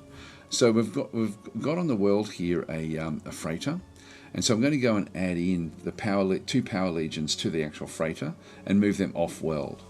So let's go and drag that one across to there. So the power legion is there, and we'll just grab another power legion. So two power legions on this freighter. Just go and click on exit. Double click the freighter. So we've now got just the freighter selected. We'll now launch into space. Now when we've launched here, we've got our different units, but then we can now, we didn't see this before, but we now actually have an Imperium fleet sitting in orbit. So if I go and right click on the Imperial fleet and have a look, they've actually got dreadnoughts, a couple of lad cruisers, which is what we've got, and destroyers, and then a frigate.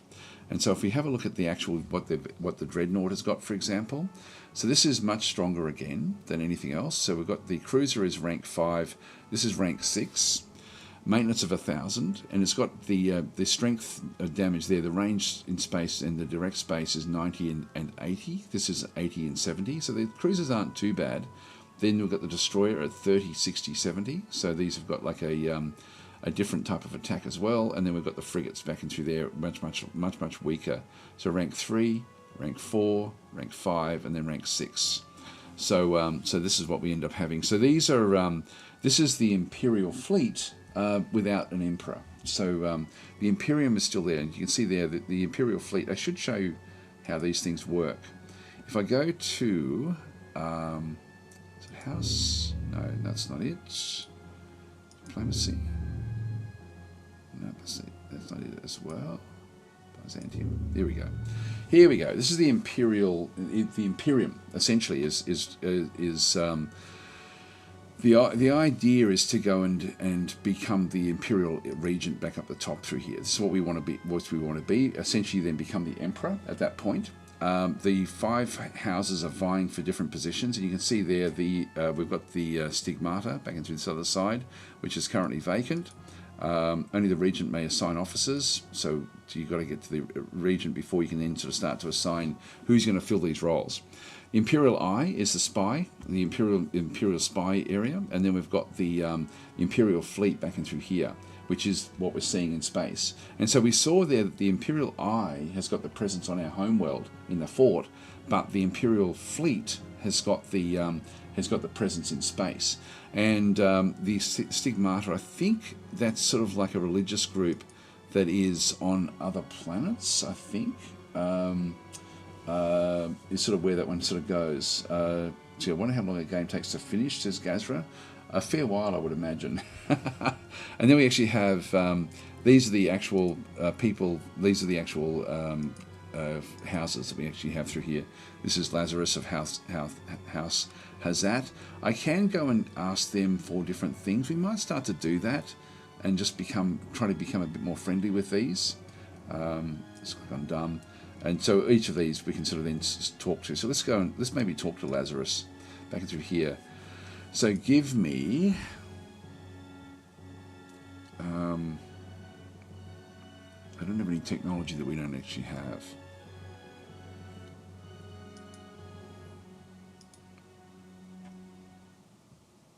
Give you a planetary map of Byzantium, which we don't know anything about it. So we'll see if he'll accept this. Message sent. So we've sent that one to Lazarus. We've got Hiram of House Dakotas. Back through here, we can sort of see that everyone's currently at peace, the different treaties that we've got. Do they have any tech? No, they don't have any either. Just cancel that one. Alexius.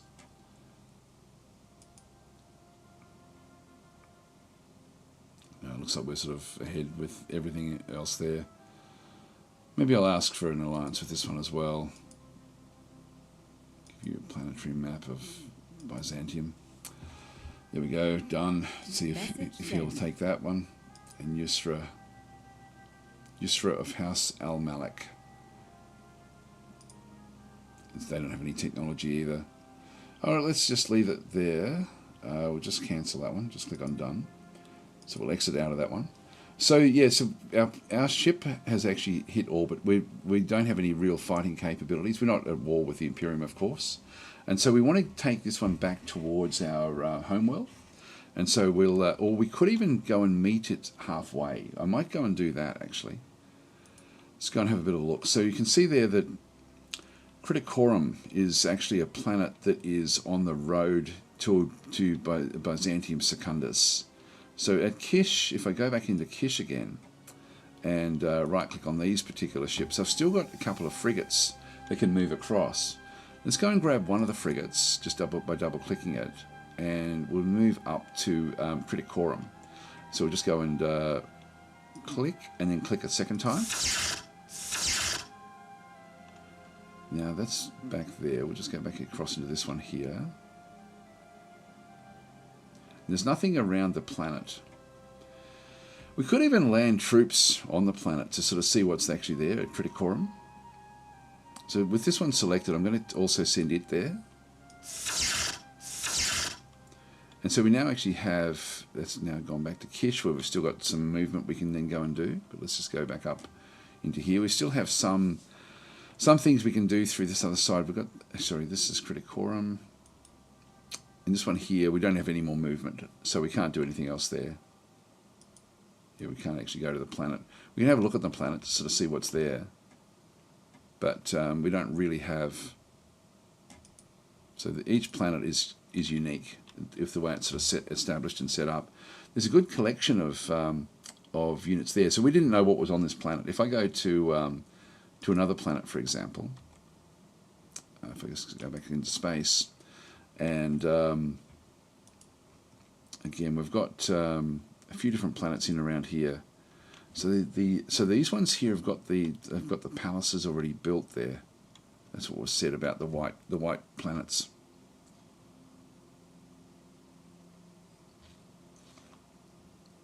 Might be interesting to, if I go to this particular planet and then try to have a look on it. So you've selected spaceships that have no more moves. Oh, hang on, we've got them where they actually are. So we lost our map of this planet long ago. We have to send a ship there or buy information from another party. Well, we can send a ship there because we're right next to it. So we'll just go back across to here, double click our frigate, that's across there, and we'll just move that one across. Now we're back here again. I think I'm just going to keep all of these where they are for now, and so we'll just put these into sentry mode. We've still got this one as well. I'll keep this in sentry mode. This is sort of like at a farm. And we've got these guys, which are still can still move around. I'll wait for next turn with those. This is the fort that we had, so we've only got limited forces back there. We'll just go and put them into sentry mode.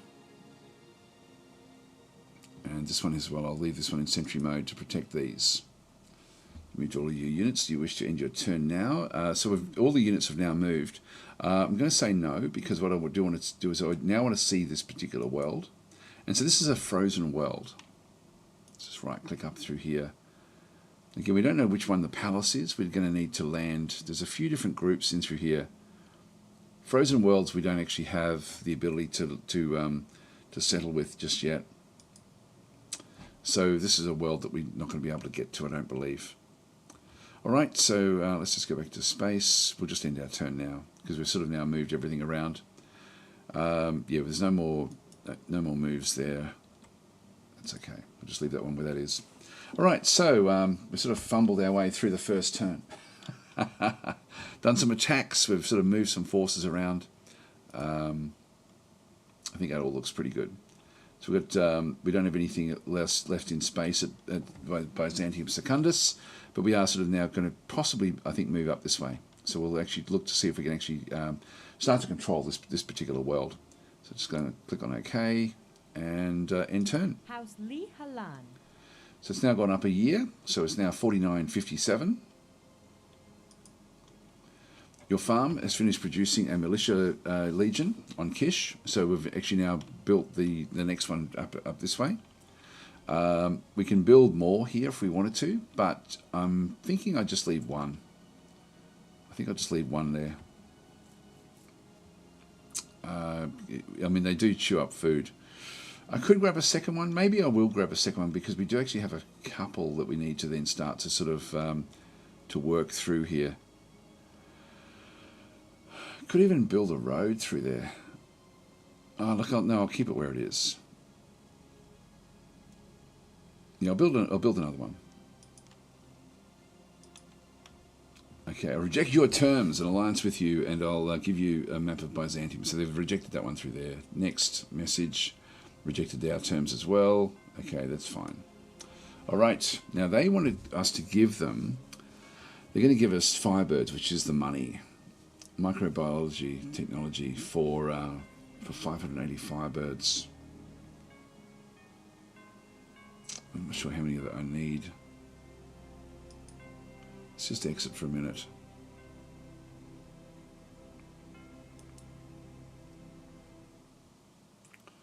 Geez, where is our Firebirds? Yeah, this is our taxation through here. Everyone's pretty happy, and I want to keep the happy up there. Got the tithe skim there, the unit pay. So we're making less than we're earning. Got a bit in the bank. Yeah, then it becomes unhappy. So we're running the limits there.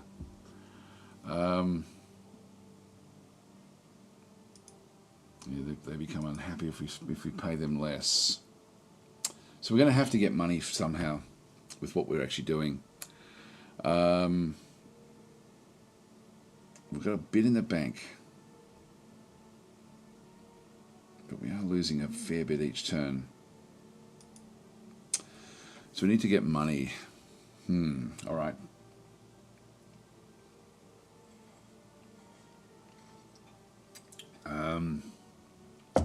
So we've got this unit through here. I'm just going to put that one into sentry duties. These here I'm going to send off again. So we need to launch both of these. And I'm not sure where I'll send them actually. Let's just launch them into space. We've still got the Vlad cruiser here, which we can use to support the attacks again. Just right click and just keep on going with these. This is the Militia Legion. It can't actually reach there in one turn. I'll move it across just so we've got some sort of protection here for the next turn.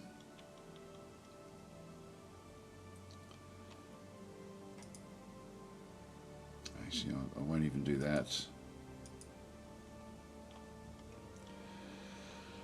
Okay, now at the well, yeah, there's actually more here than we thought. Anti-air, artillery, anti-tank. We saw the anti-tank there before. I think these just heal up automatically. Move that one across, and sentry.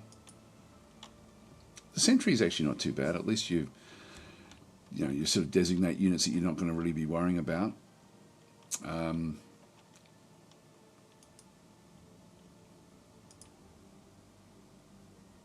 So I'll select all.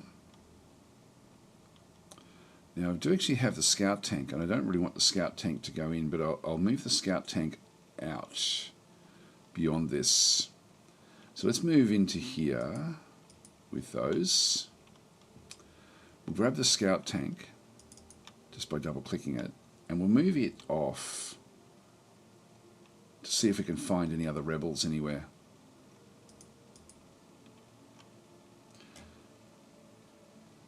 So it will continue to search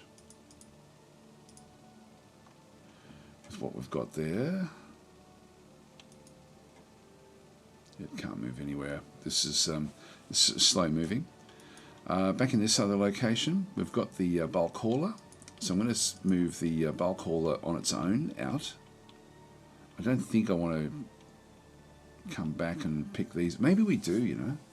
Maybe I'll leave this here on the ground, and then we end up picking up other infantry as we sort of come back through. So we've got the militia legion is sitting right there.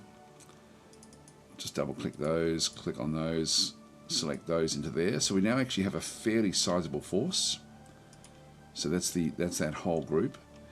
But I want to soften it up yet again with the bombardment. So let's just go into show space. Back in through here, we're just going to go and pick just the Vlad cruiser by double clicking it.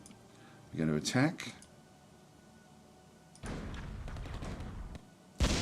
Okay, there's hidden units. There's even more units here than we thought. So we'll bombard again.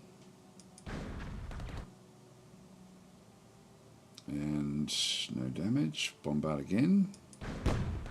Weapon phase range space. So that was range space range. Now looks like we've wiped that one out.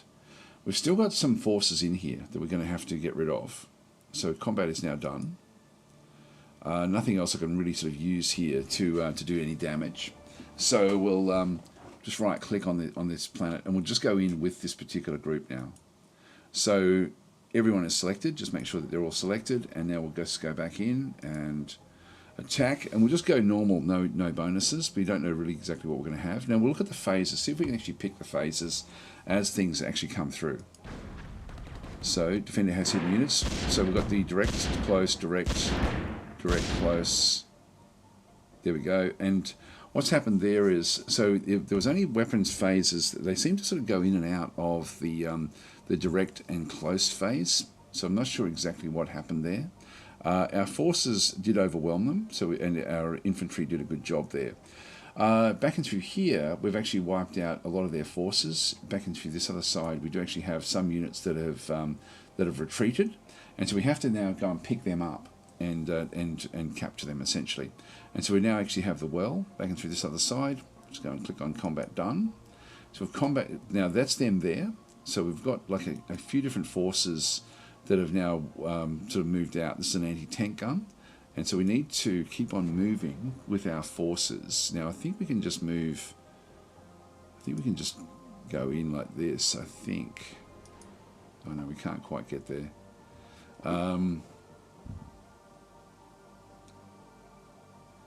They move at 5.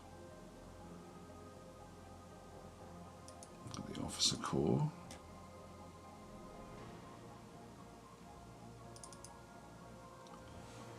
Oh, that one can get there. Actually, that one with the officer can actually reach there. Well, let's just go across and pick that one up. Can they join the group? Looks like they can. Attacker captures all the defending units. So we actually end up capturing those units, which is good. And so we now control these different units in through here. So if we have a look and see what these are. So we picked up rebel partisans, and so these are now on our side, along with anti-tank guns back in through there as well. So that's the two groups that actually ran away. So we now control those. With these, we can get 4 on this one, I think. If we have a look at the stack details, here we can take 4 into space. So let's go and start to get this one ready. If we have a look at this one. On exit. The officer I would like to take with me. Infantry Legion, can't do much with that one just yet. Medium tank, can't do anything with that one. We've got 4 we can take. Let's take the artillery, an infantry legion, and 2 tank legions maybe. And in through here, we'll just go back into the stack details and move them into the transport.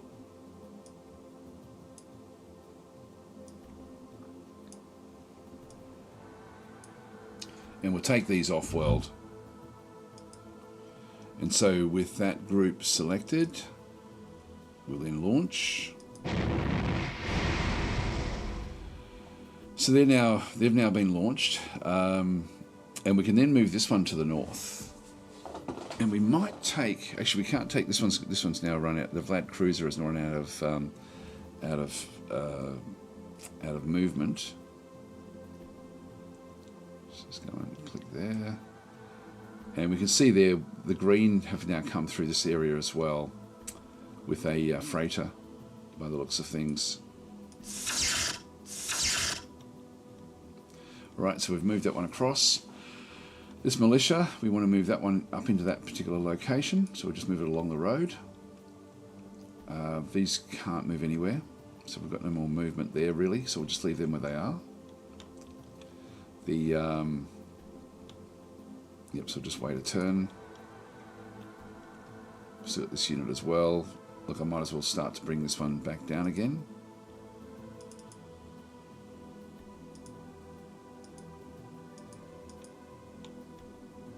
Artillery. Now we do actually have trace elements there. I'll see if I can build a another mine.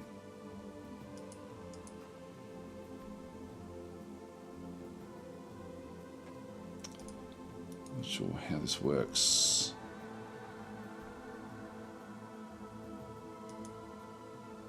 Yeah, I don't know if he has to start there. I haven't really had the engineers working before. Alright, so we'll go that way with the... So that's the engineer. Maybe too close. No, it shouldn't be. I mean, we've got other factories and things that have been built in there. So that should all be okay.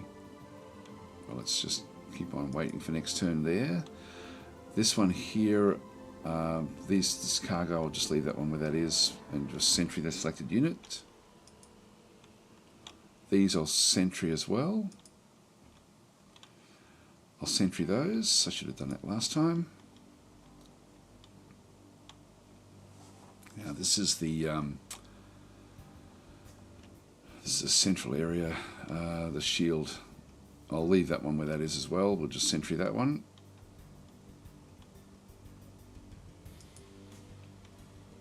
Now we're back in space. We do have these assault transports, the assault landers.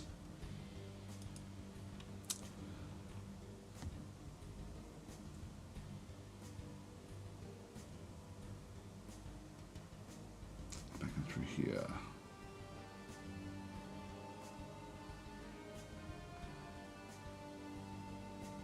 Yeah, these do cost a lot, don't they? These are very, very important.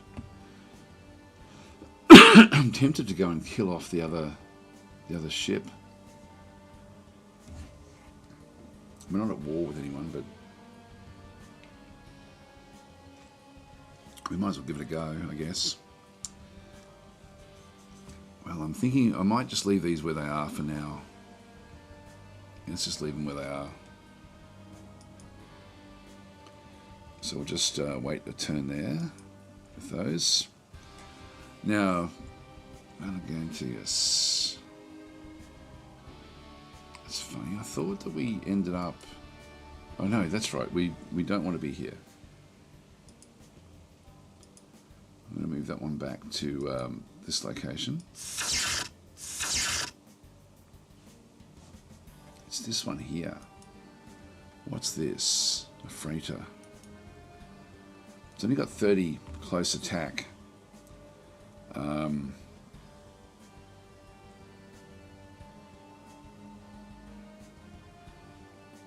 This is the Escatonics. This is House Decados. I wouldn't mind taking this out.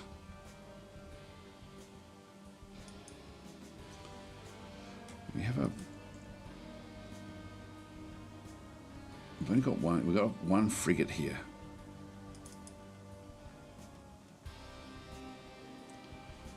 The frigate has got, yeah, directs. This one's got armor of 42.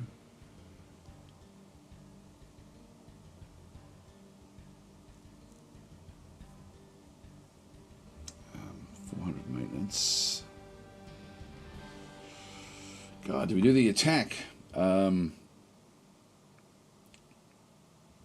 lot of people saying landing so close to an enemy is risky. They might have, yeah, we might do that. This is a newish planet. Do we get rid of their freighter at this stage? There's an opportunity here. We're going to have freighter with power legions and stuff on board. There's, I don't know where this is moving off to. What do you reckon, guys? So, yeah, so Gaz was saying this is the first science fiction that I've ever encountered that uses singularities for engine fuel. It's pretty cool, actually. It's just you've got the movement phase, and that's pretty much it. So it's fairly contained, which is actually good. Look, let's go for it. I've got no idea. We're not at war with the house. Shall we attack anyway? I'm looking across at the chat to see if anyone's saying, yeah, do it, or no, don't do it. I'm mainly looking to see if people who've played the game before are saying this is a bad idea, which it probably is. Shall we attack anyway? I think we should, because we're looking at the actual game itself. The battleships look very cool. You can see the singularity. Yeah, we haven't got to them yet. I recommend you prepare better before going to war. Okay, yeah, that's good advice, thank you. We won't do that one then in that case.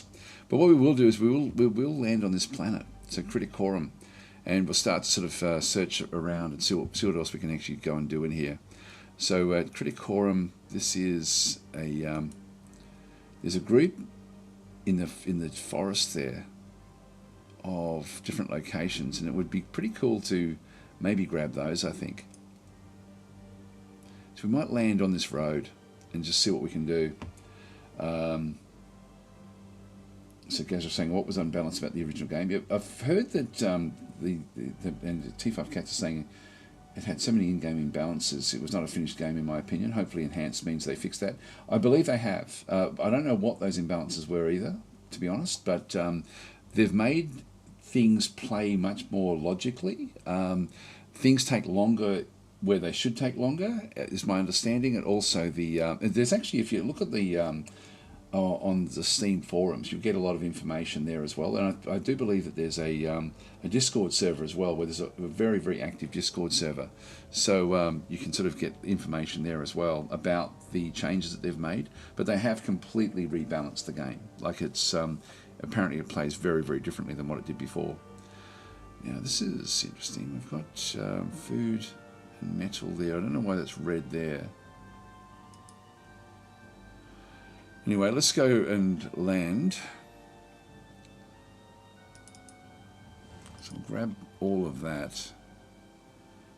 Oh, hang on. The landing here is a problem. The bulk hauler is suffering here. And the freighter. Well, you only live once, don't you? Let's just go for it. See what happens. So God, this is dangerous.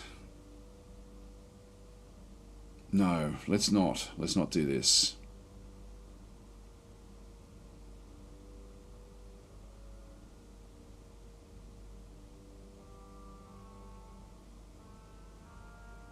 The Armored Legion.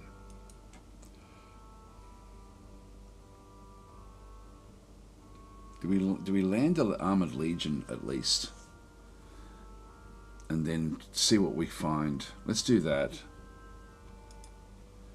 Let's just land this one here. Just these guys. So the freighter also can't really land anywhere.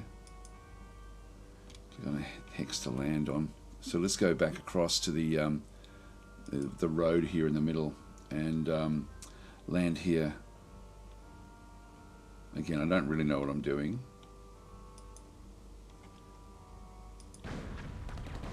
Oh, attacker had hidden units. Ranged. Okay, we're taking some damage there.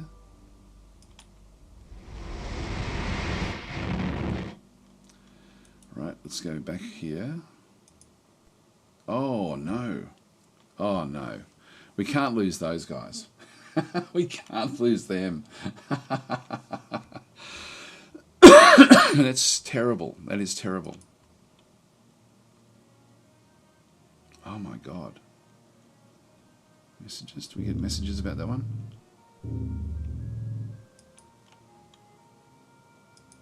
Do we get a combat rating? Anti-orbital units, yes. Okay, so I didn't know at all about what was happening there. So I'm thinking, can I save scum?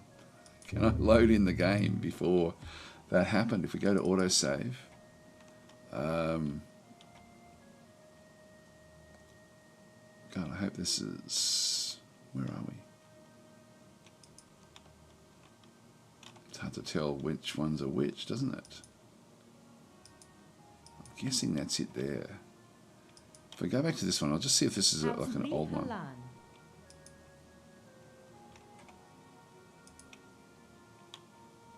Militia Legion. Okay, let's just go back out.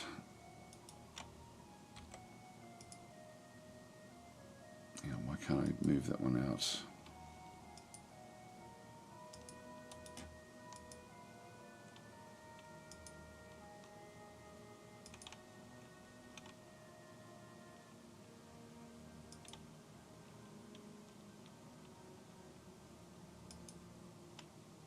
This is different again.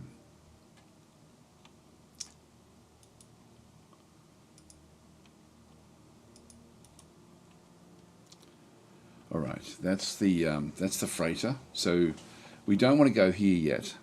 In that case, we need to set this one up a bit more carefully. So let's move this one back down to our home world. So we'll play this one again. That then moves these in. We've still got the Vlad Cruiser here.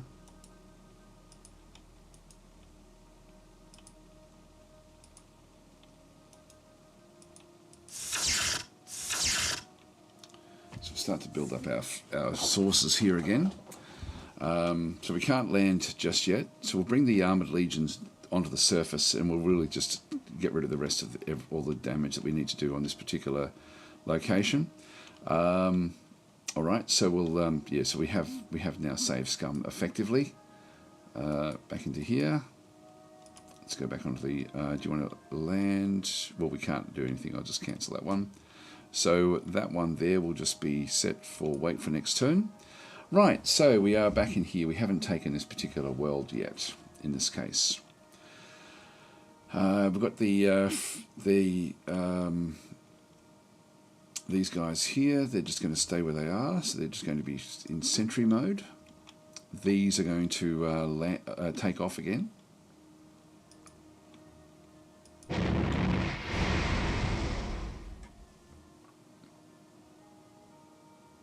So they've now moved up. So actually, it's only one assault lander. What I might do is I might just get these ones ready to pick up more of these power legions. I don't know if I can actually switch them across. Can we? Yeah, we can. We can transfer them. Okay, that's interesting. So we can transfer them across to these guys, which means that we can bring them in. So, so they've now been transferred across. We'll exit that one. And we can then bring them in. So we want them to land. Now, I'll land it here.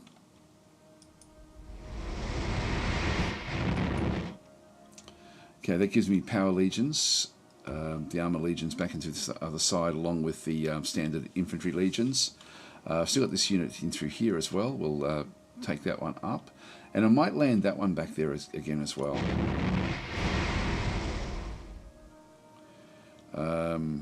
Is there anywhere else we want to be on the planet? I think we want to pick up from here. All Alright, that's got all of those there. So we'll wait for next turn with these. This one's still at movement of 4. Let's move it close. Then we've got all of these. Now the scout tank we were going to move off anyway. So just double click that one.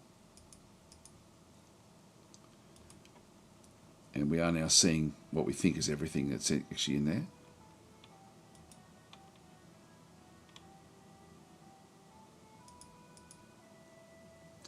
Just get it to go off and scout. I like that we don't have to manage fuel, like, you know, the running costs. It's really only just the maintenance, basic maintenance. So things are a bit simpler. So the Militia Legion, we've got the Officer Corps, we've got the medium tanks. Grab all of those.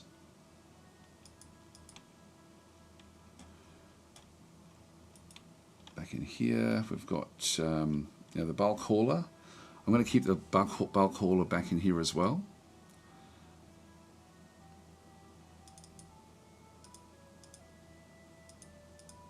Pick up those.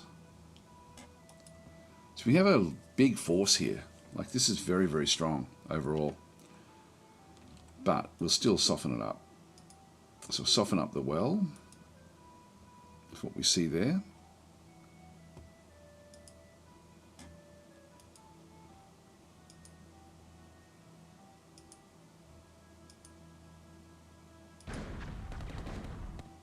There is another hidden unit.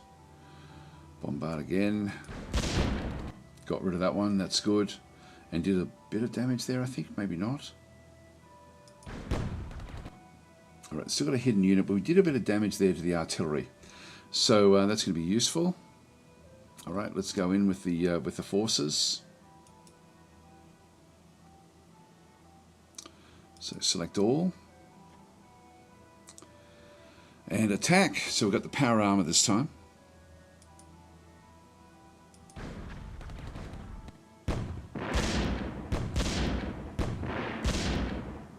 And one escaped. Combat was done. Just captured the city.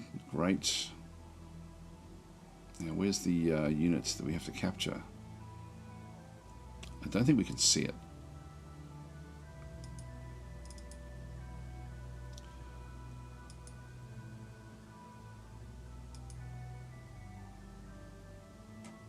I'm not sure where the others are. There we go. There was actually a unit that we can capture there. So we've now picked up this unit. So it was just hidden away. We just couldn't see it. So that's good. At least so it looks like it's on the opposite side of whichever way the attack goes in. These units, get them to go back down and get ready to take off. In fact, we could still take off with these. Let's send a power unit into each one of these. So we'll just go and right click on these.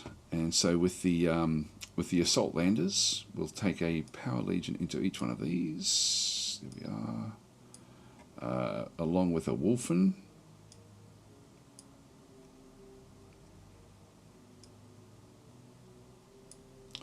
Okay, so that's the assault legions. So they can now be put back into space. And we've still got 4 here. We've got artillery, basic infantry,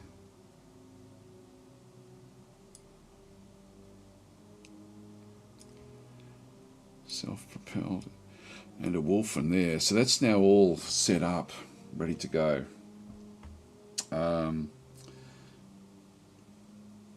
Do the hexes with resources need to be claimed with units? I don't think that they do. I don't think they can be, actually. So yeah, I'm pretty sure that's not the case. So we'll just go and exit that one. So with this particular group, just select all, and we'll move these into space. So we've now launched off from here. And this unit is still got 8 moves.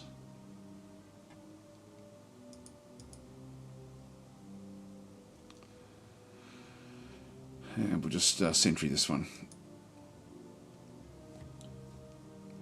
Now we'll leave them where they are, but we are going to build at this well. So the well is going to give us... What does the well do?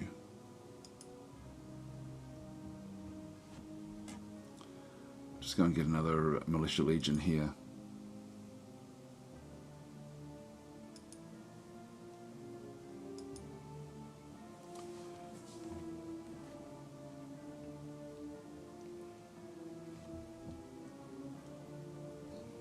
I'm pretty sure we can move over them, but we don't actually take them. I don't think. I think it's what's next to them. That's so another well in there would be. I think the well is what these things do.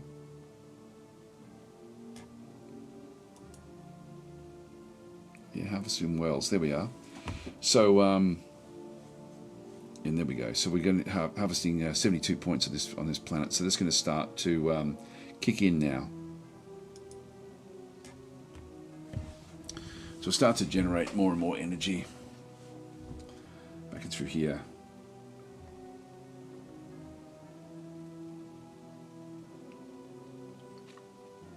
Beowulf is saying, wells are useful when you have a dwarf you want to drown.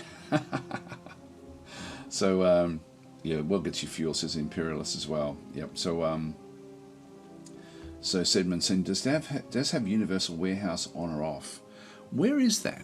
Is that actually under...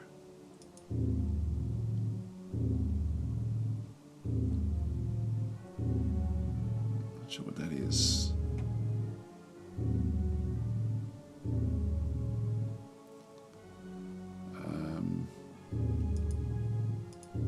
Options. Oh, Universal Warehouse. There it is. I don't know what that is. I don't know how this one actually works. Yeah, so you select Universal Warehouse at the start of the game as an option. Okay, it should have been a game set up a checkbox. There it is there. So yeah, so that is on, but I'm not sure how it actually works. So yeah, so what else have we got through there? I don't think you can change it during gameplay. Luckily we don't have to. So we've got the I'll just leave it. Yeah, so that's where we are with that one through there. So Toothless Shark saying Universal House means that all planets share resources. With them off, you need to ship resources to needed planets. Oh, okay, yeah. Let's get rid of some of the micromanagement, I guess. So Timmy is saying you don't have to juggle food movement. Okay, cool. Yeah, that's good. At least we don't have to micromanage again. But again, the detail in the planet, the detail in the game is really, really quite high. Anyway, let's just go back to show space. Actually, are we done there? Just go and wait for next turn with those. Now, this one here, we were moving this one across to see what we could actually go and do. Now, how do we build with these?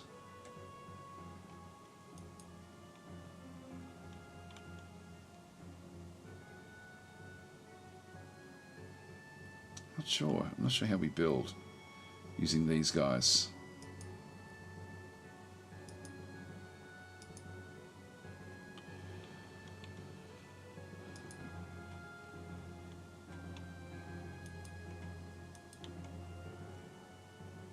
Build cities and roads.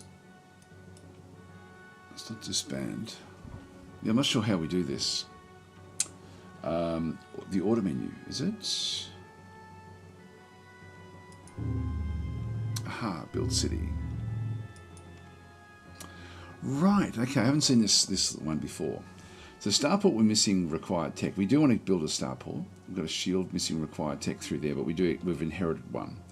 Fusorium. So this is all the stuff we can actually go and build. So we do have roads we could build, which is interesting. Forts we can build. Missing tech through there as well. So this is showing us what we're going to harvest at this particular location. If I go back up to got wetware. It's missing tech. Electronics. It's our mine. Oh, there we go. Yeah, we've got harvest 40 metal and 26 trace. We want to do that one there at this location. Doesn't seem to be selecting.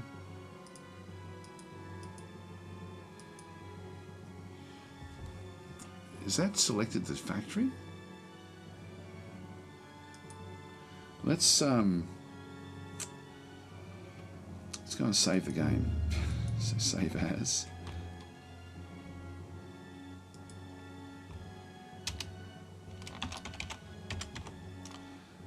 Just so we don't have to redo this again.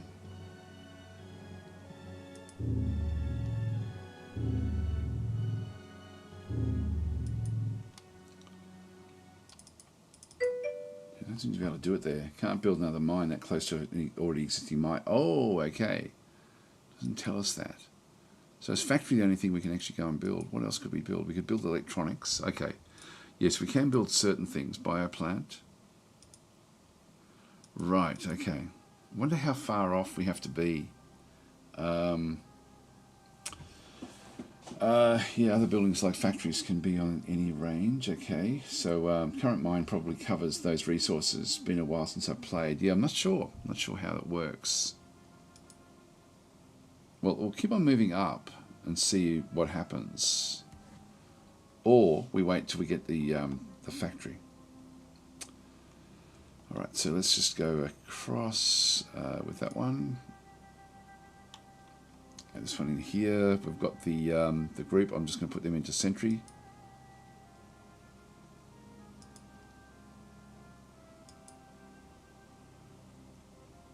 And that's right, we sentryed last time, but we didn't actually do it, did we? So this is at Kish. So we have... Now we want to keep on taking over our world. I'm going to keep them in space. I'll just keep them where they are. Wait for next turn. You moved all your units. Do you wish to end your turn now? I think yes. Do you wish to read them now? Yes. Okay, we have to reject your terms. Okay, next. Next.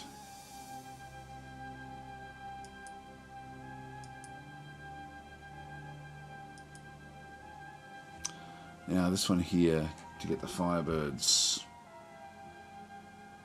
I'll accept that. And another bunch of money there as well. So we'll take that money. We'll take the money and run. Now is this the next... Nope, it's still the same area. You just go back across. Why are these doing this? What can we build here? Building a spy would be good. We need 25 electronics. And we need an officer.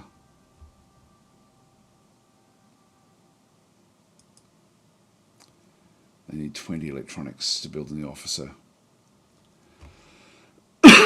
So we will need to get electronics.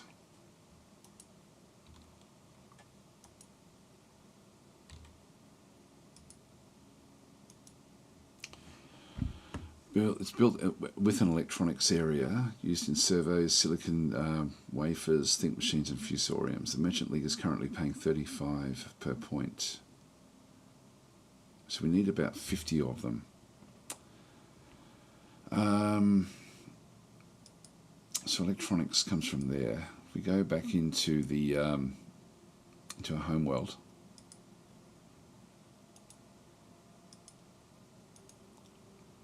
And go down to the laboratory.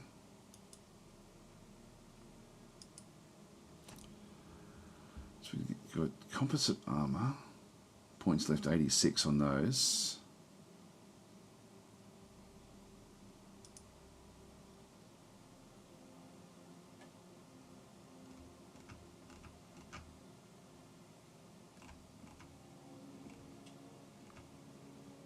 Yeah, I'll cancel that. Go back to the database. Do we have them in here? Energy physics. Electronics plants can be built by engineers. We've already got it. Okay, so we can build electronics plants. Let's exit that one and cancel that one. So electronics... I wonder if it uses... I wonder if we build that one near energy. So we need energy and trace elements to do it. So electronics can be built anywhere. So it's a conversion building. So we can build it into one of these, I guess. Well, we've got a guy coming fairly soon, like an engineer, being built at the palace, I believe.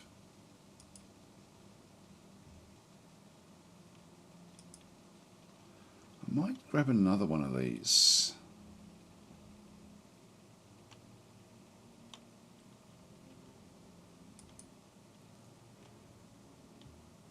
I'll go yes, but it may be a mistake. Yeah, let's just see how we go. So we'll go with this one here. Okay, it was saying there that Serenity's saying interesting.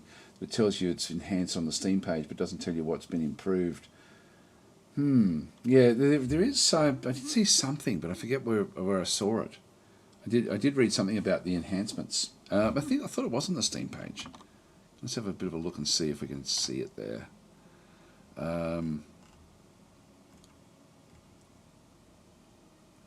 It's pretty generic there.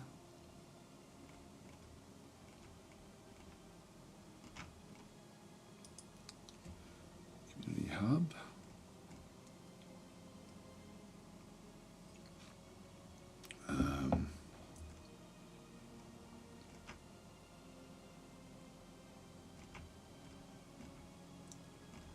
There's not a lot of information there, is there?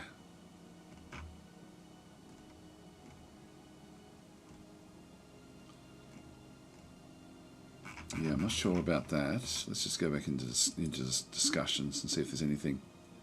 Is it like Stars? Wow. Okay. Wow, that was my favourite game, like my favourite Space 4X back in the 90s. And no, it's not like Stars at all. It really isn't. Stars, I love that game. So just write no. But I did really like Stars. It's sort of funny. I wonder if I would have preferred this game to Stars, and in its era. Maybe I would have. I preferred Stars over Master of Orion. I thought that was a better game than Master of Orion. So yeah, it's interesting. So Gaz was saying, I never played Stars. Yeah, the Stars, can be pretty fun, says Sithel. It's I used to play it multiplayer with a friend of mine, and he had it as well. Like, and we played it by email in the 90s. It was really, really cool. It was good fun. Long time ago. Yeah, release date. Any news on potential? Yeah, I'm not seeing what is going on here with what's actually been changed. I think it's been like years of changes. Like it was changed a long time ago. Maybe GOG might have the detail for us. GOG.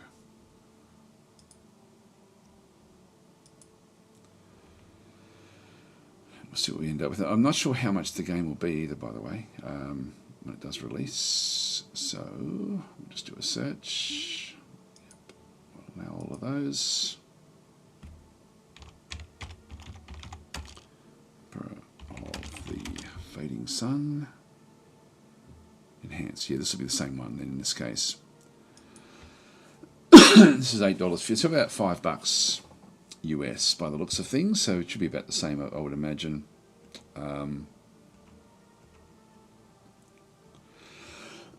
They also have the demo there as well, so you can grab the demo from Steam or from GOG. Same detail that we saw there before. Oh, here we go.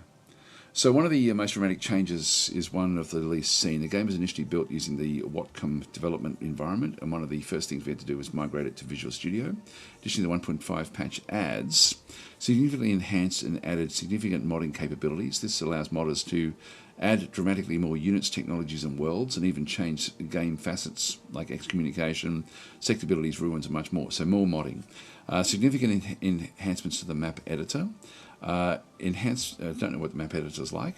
Enhanced role of religious sects, impacting your unit's abilities and population loyalties. Enhanced player information on cities and city screens. Added house strength as a factor in diplomacy. Streamlined some interface elements and fixed a wide variety of bugs. But I know the big thing that people have been asking for that have played the old game is have they rebalanced the units? And the answer was a definitive yes. So there's a full change log there. Let's have a look at that.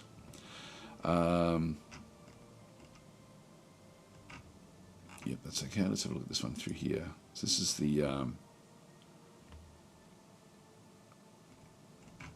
yes, it's got the same detail there. Game changes. So don't know what all that is. I'll just dismiss that. All right, so we've got the last modders, yeah, blah blah blah. This is modding changes. App editor changes. Specifics.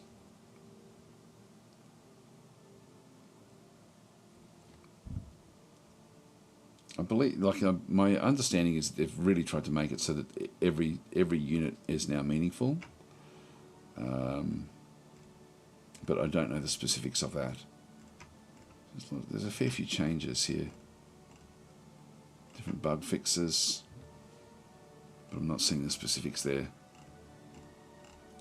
Yeah, that's it. Yeah, so anyway, it's... yeah, my understanding is that it now is actually, you know, very, very much more balanced than what it was.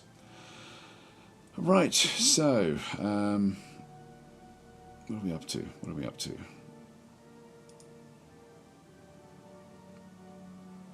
So where's the next unit?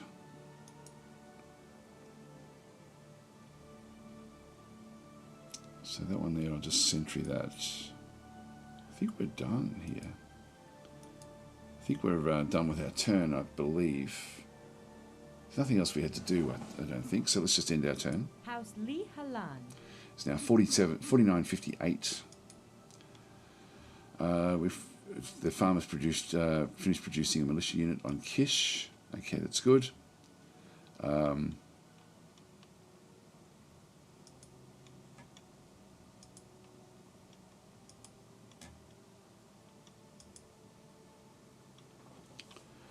sure where it's building these. This is the well, I think. Just go back to none. Oh, okay. So the symbiotes have captured a city on Absolution. So the symbiotes are a alien faction. So we'll just go next. Now, Absolution is way over here in the top corner, away from our space. Looks like an interesting planet.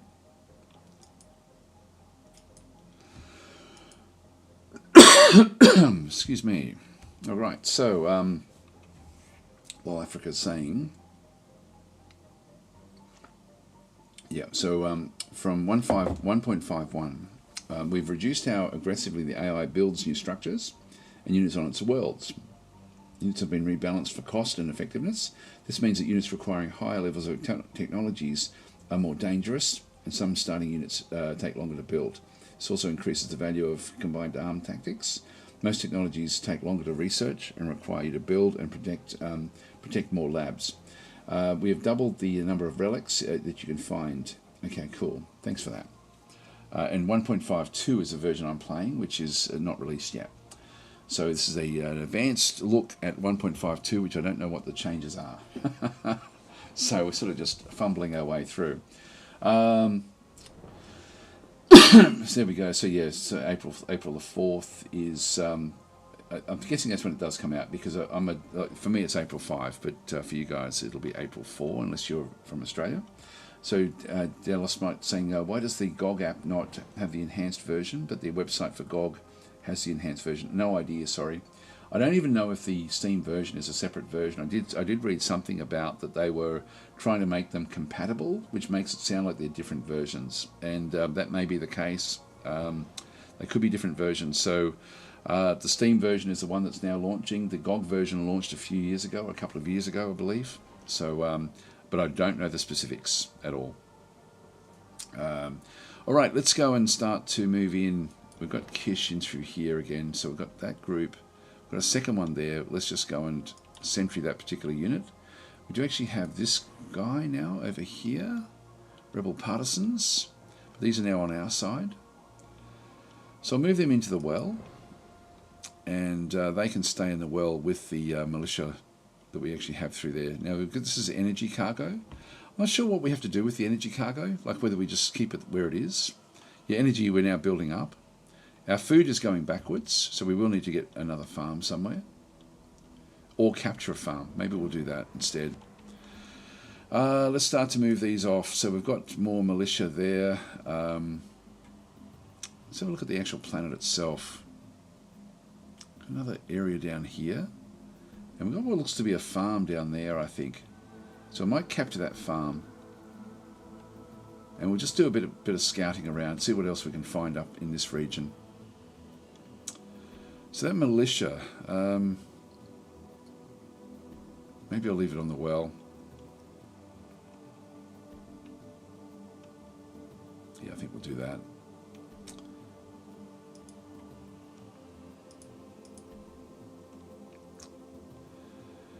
And with that militia, just double click it and make that one go into sentry mode. That one can go into sentry mode, which then leaves that one there in sentry mode. It's just these two here.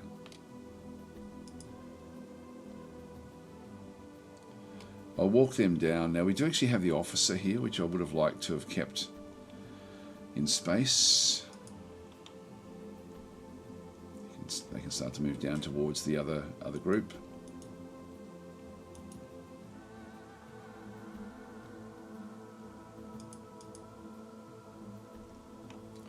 Not seeing anything else there just yet.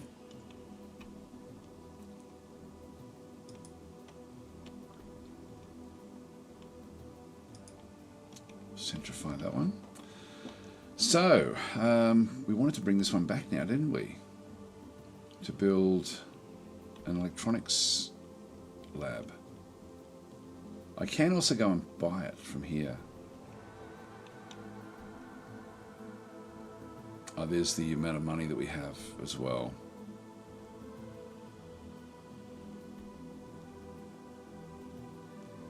Yeah, I'll come back. Metals I do want to get a lot of. I can just build them any old place, but this mine, I'm not sure how far we have to build away from the mines. That's what we end up having there. God, I wish do the arrow keys work? Oh, the arrow keys work. Okay, I can be used to that, doing that one. We've got metal down that way as well. So maybe we actually move this one down. I just don't know how close we have to be to other mines. And that looks like it's got to be a farm, that one there. So let's move this one down to build another mine down this location. Okay, in we go, I think. So we've got pretty much the whole fleet is here, including an empty freighter. But that's okay. This one is healing up slowly over time, which is good. So we're going to go and launch the attack with these guys. I can't really land close enough with these. So let's move the assault lander in, and we may even bounce in a couple of times. So double click that one and that one there. So we'll now go back in and land on the actual planet itself.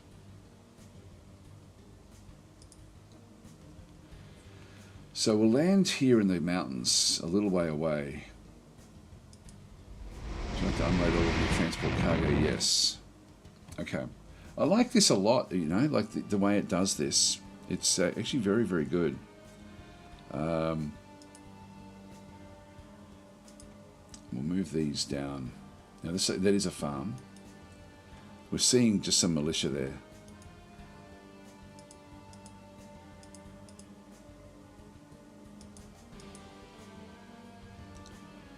So I won't attack just yet. Yeah, there's only militia plus anti-tank guns. Look, maybe we'll be able to take it with this group.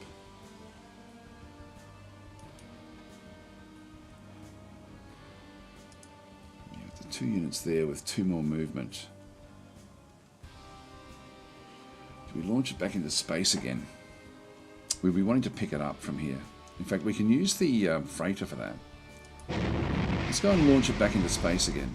And then we'll do the attack. So we'll go back to the Where is our guy with the frigates? So there it is, the Vlad cruiser.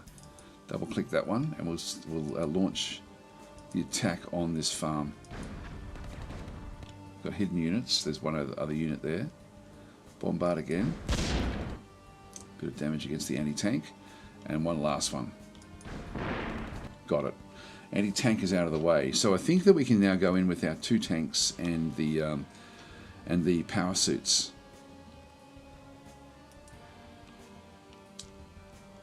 Yeah, we've got Armored Legion through here. Oops, where are we?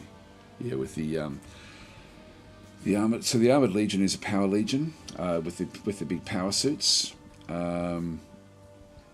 Yeah, armor 26, psionic defense of 36, rank 4, so it's fairly high rank. Movement type foot, I'm guessing that's what it is. Movement 0.6, spotting is 5, which is fairly high. Camo is only 2. Agility 6, and you've got the direct and close attacks of 50 and 40. And then the Wolfen is a 60-50 for the attacks. And this is rank 2, so these are the power legions are the higher ranks. Okay, let's go in. We're only going up against militia, so we'll exit normal.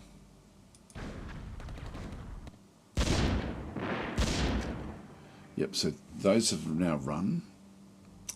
Combat done. Just captured the city. Unit spotted. Now we've got the unit spotted out through there. We'll just go and take these. And we've captured the defending units. So these have now been both been captured. There's our militia forces that we need for the farm. That's all we're going to need. The farm is now going to start to generate more food. So harvesting points in through here, eating galaxy-wide. Now, so I don't know why it's red. Not sure why it's red.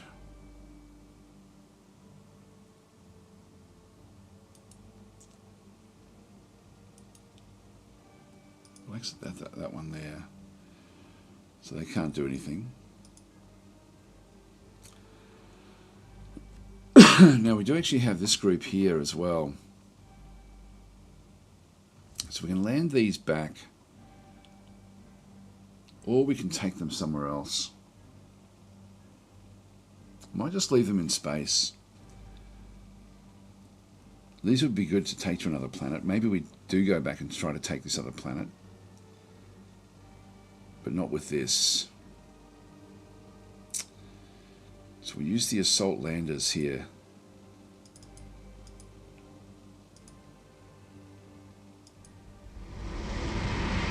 And we'll pick these guys back up again.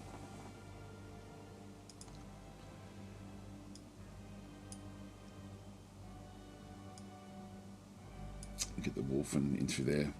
The music's really good in this game too. Like it's, it really is quite immersive. I actually really enjoy playing it, even though it looks so old. It doesn't feel old, and I don't know why. So we'll be able to then move these off next turn. So that sort of works. It feels like you're playing like in a Dune universe, and it's yeah, I do like it a lot. I think the lore and the way that they've sort of done everything is it just the reimagining of everything. It just feels really, really good. Yeah. So Cecil's saying I happen to love that soundtrack, so that's just a bonus for me. Yeah, it's very, very nice. Look, it really is well done. All right, so I don't know if I've got the music down pretty low, you know, for this recording, but it is really, really quite nice.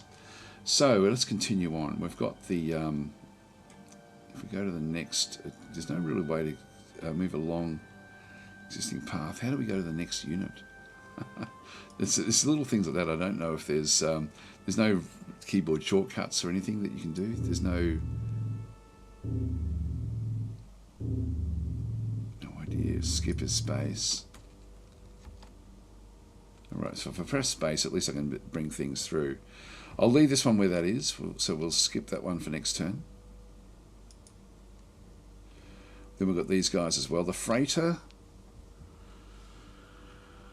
A freighter. Geez, what do we do with that? I might as well bring it down onto the surface. And we'll send that one into one of the locations.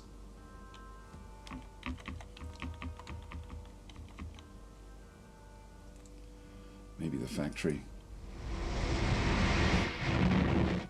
In the factory, maybe we'll build some more things as well. Yeah,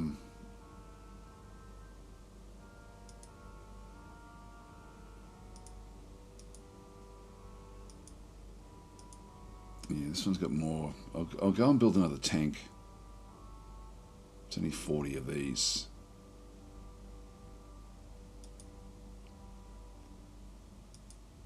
Alright, we'll get that one done. Don't know how many you can queue up in your build queue. Looks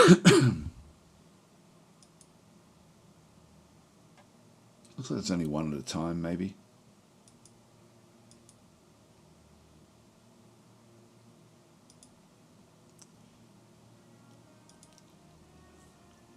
So we'll leave that one there.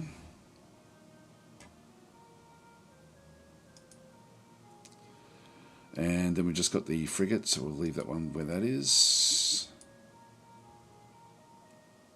House Li Halan. Okay, we've now got composite armor.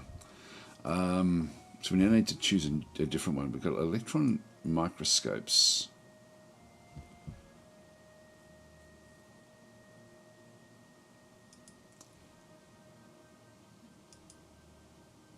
Combat drugs.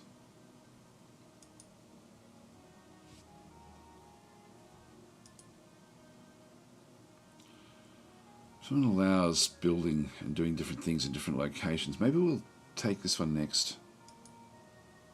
Research that tech. Now they want physics technology for another 500. Yeah, look, we'll keep on doing this one. Hospitals for composite armor. We've already got composite armor.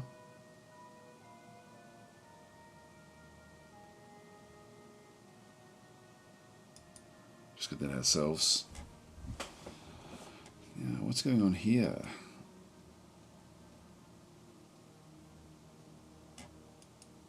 The League and the Church. Destroyers, assault landers, flag cruisers.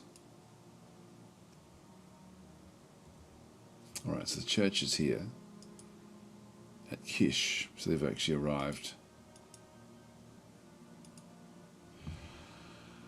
Alright, these are going to come back down. Might land at the fort with some other units as well and pick up some of these.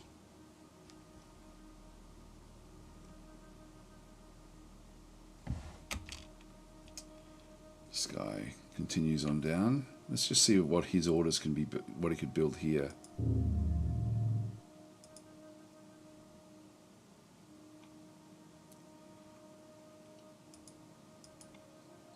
Yeah, still can't build the mine at that location. I wonder how we tell, like, you know, what we can do there. Now the we were looking at. Where was it? Chemicals. We were looking for electronics. There it is there. And I think we just build that any old place.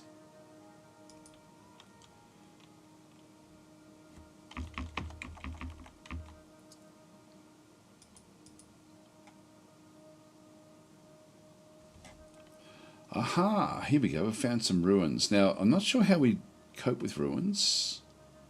There's lots of metal there as well. And I thought we could send someone in secretly to go through this one here. And so the ruins are really important, is my understanding. God, there's a lot of metal in there.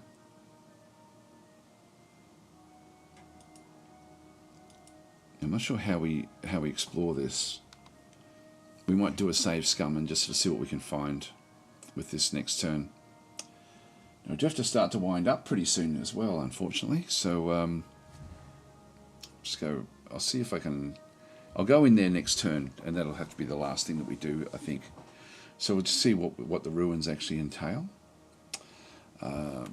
Press space there.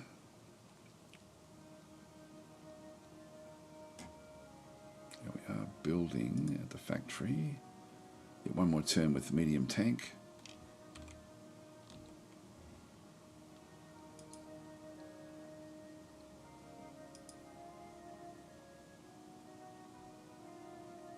Just exit, okay.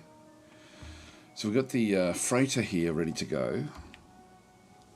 We've got these guys coming into the farm. This is one's ready to be taken off, and there's this extra food that we have there. Yeah, so this is now all going green.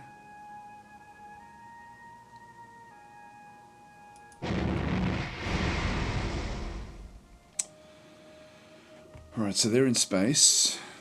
Well, maybe we drop on that ruin with these units and just see what's what. I'm not sure how we handle the ruins. Let's just go back and save the game again.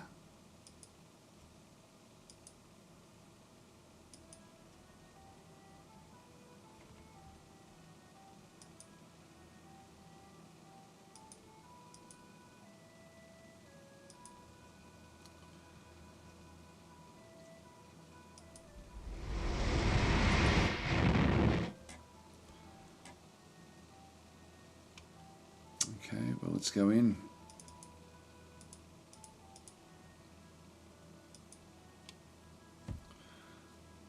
Now, no idea what we're attacking here. I can cancel, actually.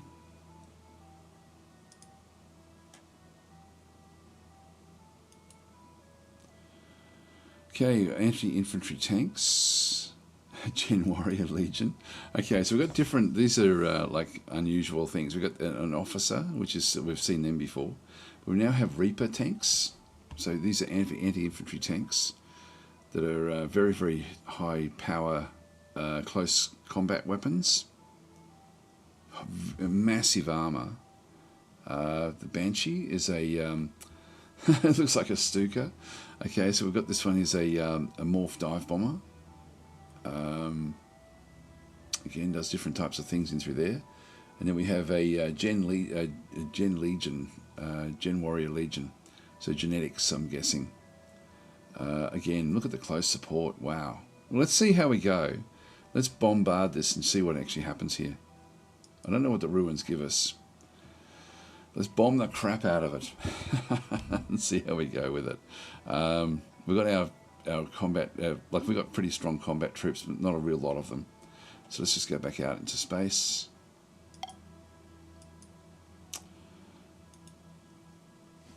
And we do actually, I think we can bombard with these as well. Let's just try one of these. Oh no, that's just going to land. Okay, so we can't use them. So it is only the Vlad Cruiser that can do the attack.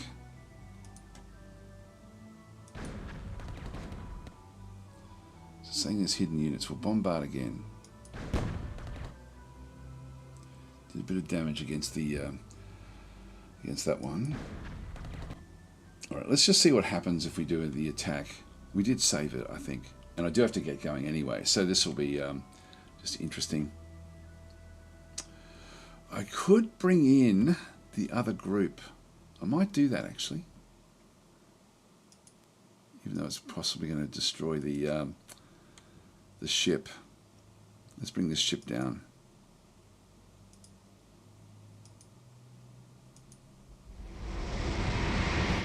We're okay. We're okay. Right, so we'll go and offload all the cargo.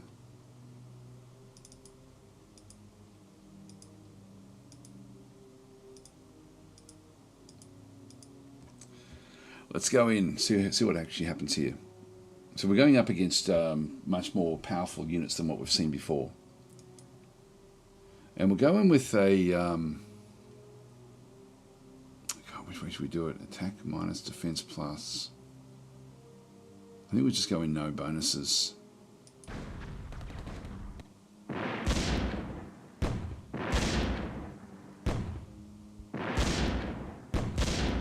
Jeez, these are tough. Power suits are doing the job here, though. Wow, we did it. We did it. We did it. Okay, so I don't know what ruins give us, but we'll find out, I guess. Combat is now done. So we did lose a couple of units with that one through there. Now the ruins. What do we get with those?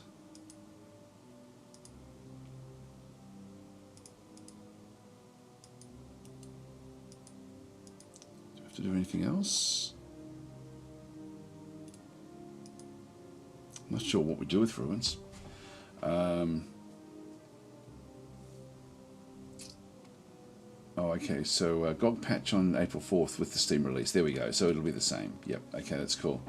So Mr. Mr. Key is saying MST, there we go. Yeah, keep on getting that one confused. Just lurking, I'm pleasantly surprised to see you playing this. Yeah, no, I wasn't going to, but I actually really, when I started playing it a little bit just to sort of test it, I really enjoyed it a lot. But I do actually have to sort of wind this session up, and yeah, it's I'm impressed with it. I'm greatly impressed with it, actually. It's got a lot to it. There's a lot of scope with it. The planets themselves, I mean, I would love a modern remake of it. I would love that, but you know, like it actually doesn't feel like cumbersome like Master of Magic did, like playing the Master of Magic, you know, the DOS version of Master of Magic. It just feels good. So anyway, we did find ruins, but I don't know what ruins give us. I'll have to try to find information about that sort of stuff. But I have run out of time, guys. Sorry, so I'm going to have to wind up and leave it here. So, but it was. Kastner saying, put this on my wish list last summer. Glad I did. Yes, it's engaging. The maps and each of the planetary maps is very, very cool. We haven't really done anything at the capital at all. I mean, there's so many different types of units that do different types of things. You know, like it's. I think we looked at all of this stuff. Scepters that we've got. Units. Oh, this is giving us a bit of an idea as to. Who's doing what? So we're the purple colour. That's the votes. Units wise, we're probably coming in slightly behind the others. Money, we're ahead. Cities, we're about the same. Tech, we're ahead of everyone else. Okay, that's pretty cool. Then we've got the, you know, seeing who. You know what the actual you know, everyone sits at peace with everyone else. We just got that little matrix. Now this is the budget, is it? Well, it's current scores. So we're currently winning, according to this.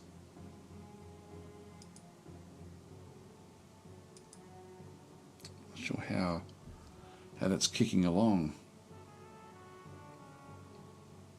Alexius has just lost something. I don't know what they've lost. Archives. Oh, okay. I haven't seen this before. So this is telling me what I'm building, what we've got. Yeah, unit production, what it is, where it is. Will it take me there? I can actually manage that. That's really, really good. I like that a lot. If I go to the lab, yep, we can change the technology. This is, I wish I'd seen this before. This is very, very cool. And yeah, with the different locations and what they're doing. Okay, that's great. And as I click on each area, I can't go to there though.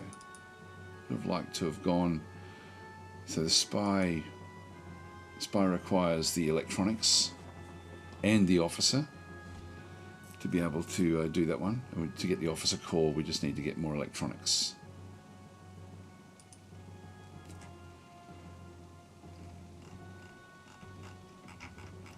And it's got the detail down the bottom there as to what it actually does bring to the equation as well.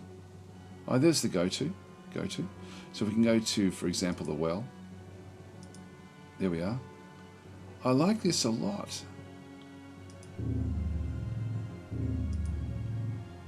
That is great. Actually, that's very, very good.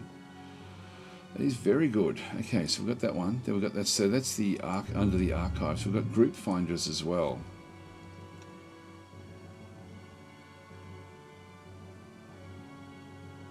But I'm not sure what the what it's trying to find. Oh, hang on. Next. Okay, that's just going through the list of all of the different groups, all the different types of units, all the groups of units we actually have. And go takes me to the location. It's an impressive game. It really is. House, we've looked at that one before. Diplomacy, we've sort of looked at that one before as well. There's the vow, which is the aliens. Use for your technology. However, we will give you Firebirds in exchange for map information. Are you interested? Yes. Click on the planet to click on the planet to give to the vow.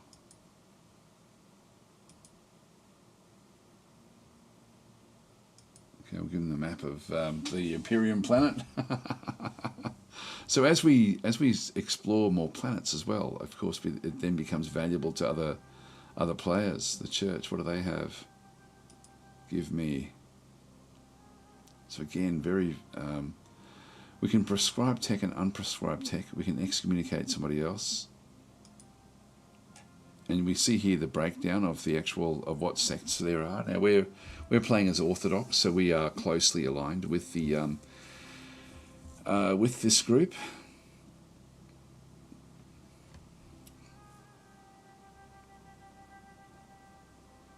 Click on done. Then the league itself. With their setups. I don't know what the war chest is. So embargoes, etc. for the trading. We didn't do trading. I should show you that. Just for a bit of completion. So diplomacy, we've looked at that one. Byzantium is just exit out of that one. So that was diplomacy we were just looking at. This is Byzantium, which is where we then see the similarly to diplomacy, but also now with the once things actually start to happen, where someone gets close to being a regent, then that will then sort of kick in. So trade is done through the agora. Hang on, where is it?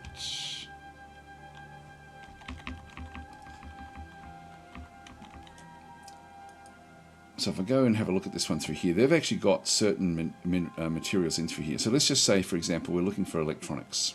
So I can go in and trade.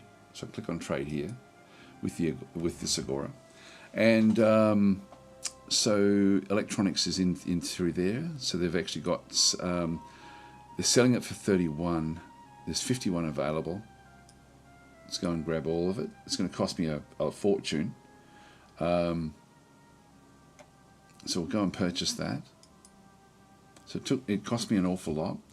I now have this pack of electronics here, a cargo, which I can then sort of move back down to, for example, a factory.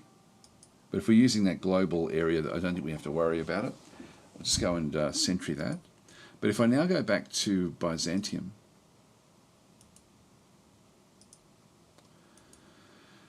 and let's just see if we can build we can now build the officer corps.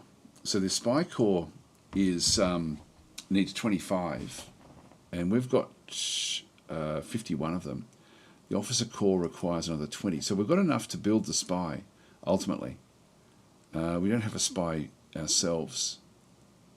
So if I go into the officer corps, and it's going to take 3 turns to build this one here. So just start building that one. Yes, so that we're now going to be building that one slowly over time. But then eventually we can get the spy. We can then get tech eventually for an assassin to then start to try to take out the other factions, bits and pieces. We could also ultimately send spies to other worlds. You start saying giving planetary information to aliens. Greed and heresy, yes. So Toothless Shark saying, I don't remember this screen. Quite useful. I think that some of these will be the additions that have been done to the game. Those sorts of things, like in the archives.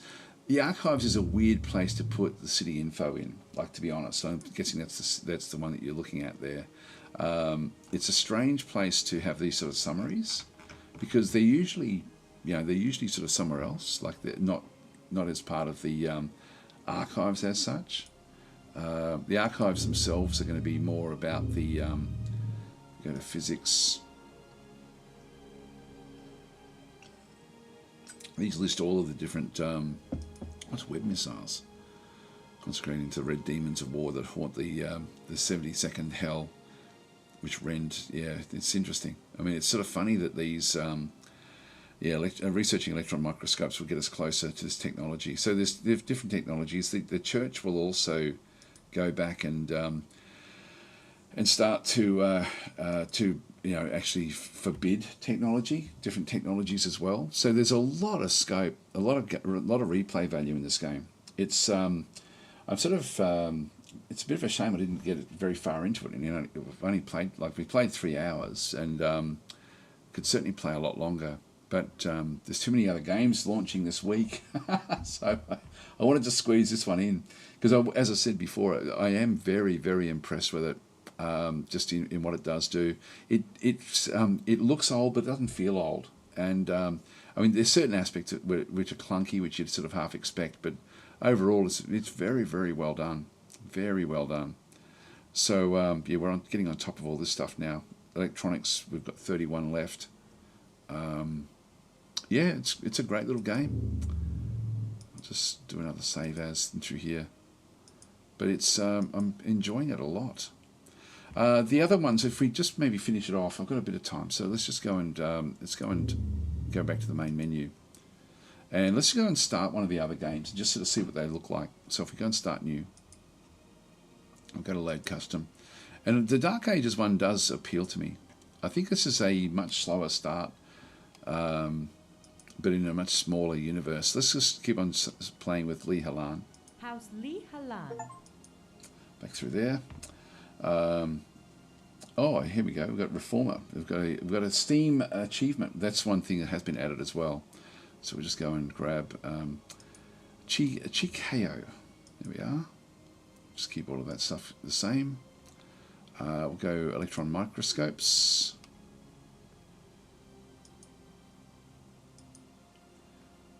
Okay, the new patriarch is Avestites. So this is actually the area of religion that they've come from.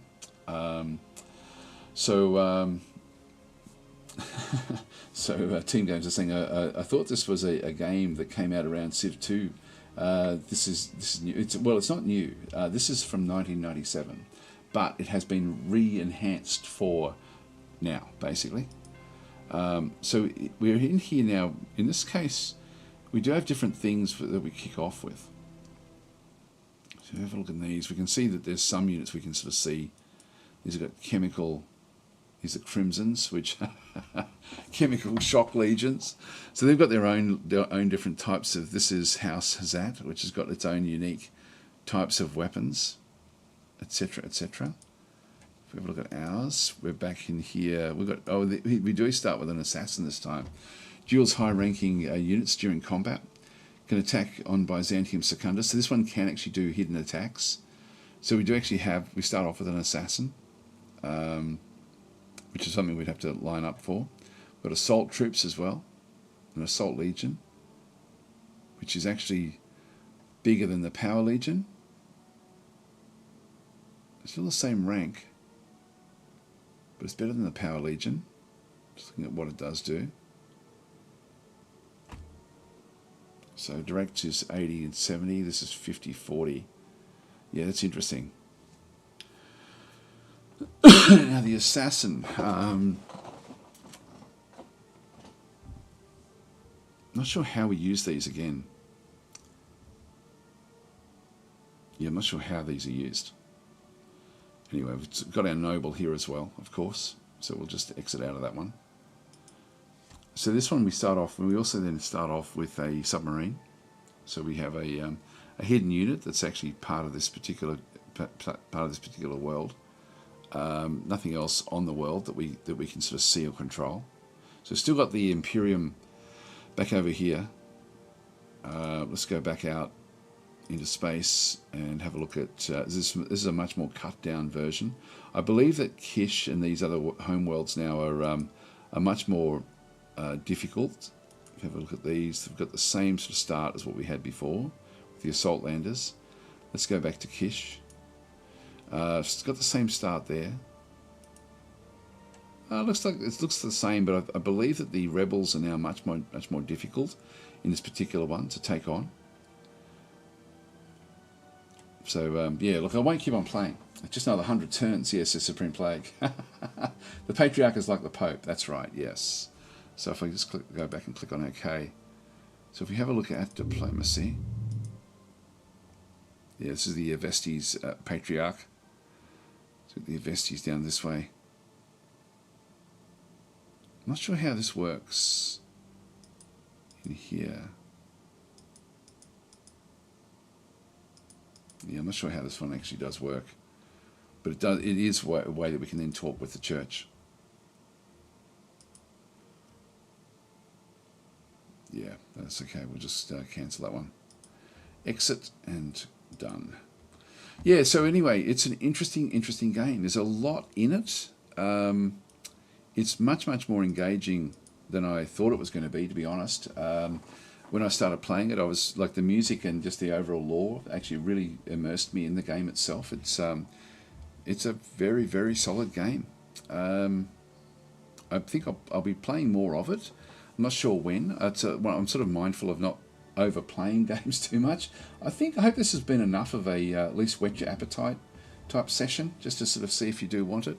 Of course, you're still a few days away before it does come out, but it's if we just have a bit of a look again. So yeah, on Steam you could certainly wishlist it if you like. This is not a sponsored stream, by the way. This is just purely like it was. Originally, I was thinking I'll probably just cover it on DasTactic a little bit and just sort of go through it briefly there. And I will do that again. I think I'll talk about this one in the coming weeks as well on that, just because I am so impressed by it. But yeah, I think it's like, for the it's old school, but it's good old school. It's not onerous. Doesn't get in your way. Anyway, guys, I'm going to leave it there. So thanks for watching, and I will catch you tomorrow. I don't know what I'll play tomorrow. We'll think of something else that I've got a whole lot of stuff that I'm allowed to show in the coming days, but tomorrow I can't remember what actually comes out of embargoes tomorrow. I've got embargo after embargo with different games. Anyway, I'll catch you guys later. Thanks for watching, and yeah, it's a Sacred Boy saying awesome game. Have it on GOG. There we are. Yeah. Andrew is saying thanks for streaming. Actually, Andrew is the dev, I believe. So yeah, thanks, Andrew. This has been a great game. Did you actually mention anything else? I'm just looking if you said anything back through the chat. I have missed a lot of the YouTube chat. I'm sorry, guys. But no, it's a game that, as I said before, that just when I started playing, and actually I played through, there's a very simple tutorial of step by step what to do just for the first turn, and it really made a difference to me in terms of understanding the scope fairly quickly. But anyway, I've pretty much covered that aspect here. But I would definitely it's coming in 5 days time, so add it to your wish list if you're interested. And I believe it's going to be not overly expensive either. I'm not sure what the actual price will be, but no, it's a game that, as I said before, it's a massive pleasant surprise, because I normally when I see a game that looks 1990s, I worry about it, and because as I said before, with Master of Magic games like that, great to sort of play it, but you're struggling with the user interface, and this game doesn't feel like that. So yeah, I'll just sort of put that out there as well. Less than $10, says Andrew. Thank you, Andrew, for that one. So Andrew is the dev, if you're on YouTube there. Yeah, seemed very glad to hear the tutorial helped. It was awesome. Not the tutorial in game, but the written one that you sent me the link to. That was very, very cool. I couldn't find the manual. Andrew had also mentioned that there was a manual on Steam, but I couldn't actually find it on Steam. So Team Games is saying, if you make a tutorial video, I'll pick it up. Well, Andrew does, I believe, a lot of video content himself, actually, and just shows, someone was mentioning before that Andrew actually does play it, and that then also will tweak the game as he's playing if he comes across something that needs a bit of changing. But anyway, like as I said before, when I started playing this yesterday, I was extremely pleasantly surprised by what the game actually does bring. Yeah, so Andrew's saying we'll check on the manual link. Thanks. Yep, so that's awesome. Anyway, guys, I really do have to get going. So thanks for watching. And as I said before, wishlist the game. It's a game from 1997, but it certainly has. It doesn't feel like it, and the scope of the game feels very, very, very, very rich and deep, which is awesome. Okay, so Toothless Shark saying, Daz played quite well in this stream. It's quite good to learn some basics for the game. Yeah, look, I'm really only scratching the surface. I don't know really what those ruins do. There's things like that. So there's a lot more in this game that we haven't even got to. My understanding of the game, it becomes much more political in terms of the actual what happens with the church, with the Imperium. We didn't get into any of the gameplay really on Byzantium Secundus, which is sort of where all of this takes place. So, and we didn't really move around on that one, but we could still search and look for other ruins and things. So my understanding is there's an awful lot of other content that can be procedural as well, that makes the game play differently. I think the start will be pretty much very similarly the same, but then as you get into it, there'll be more and more, and of course with the modding as well, there'll be a lot of. Actually, one thing I don't know is actually Andrew's saying that he's playing tomorrow at 3 p.m. EST. There we are. So if you do want to, Andrew is the developer. If you go to the actual Steam page, there will be notification about when Andrew's going to be doing streams. So by all means, have a good look, guys. Team Games is saying, appreciate a good fellow est person. I'm not sure what that means. And yeah, so if you make a tutorial video, I will pick it up, says Team Games. Well, it's sort of like really the tutorial.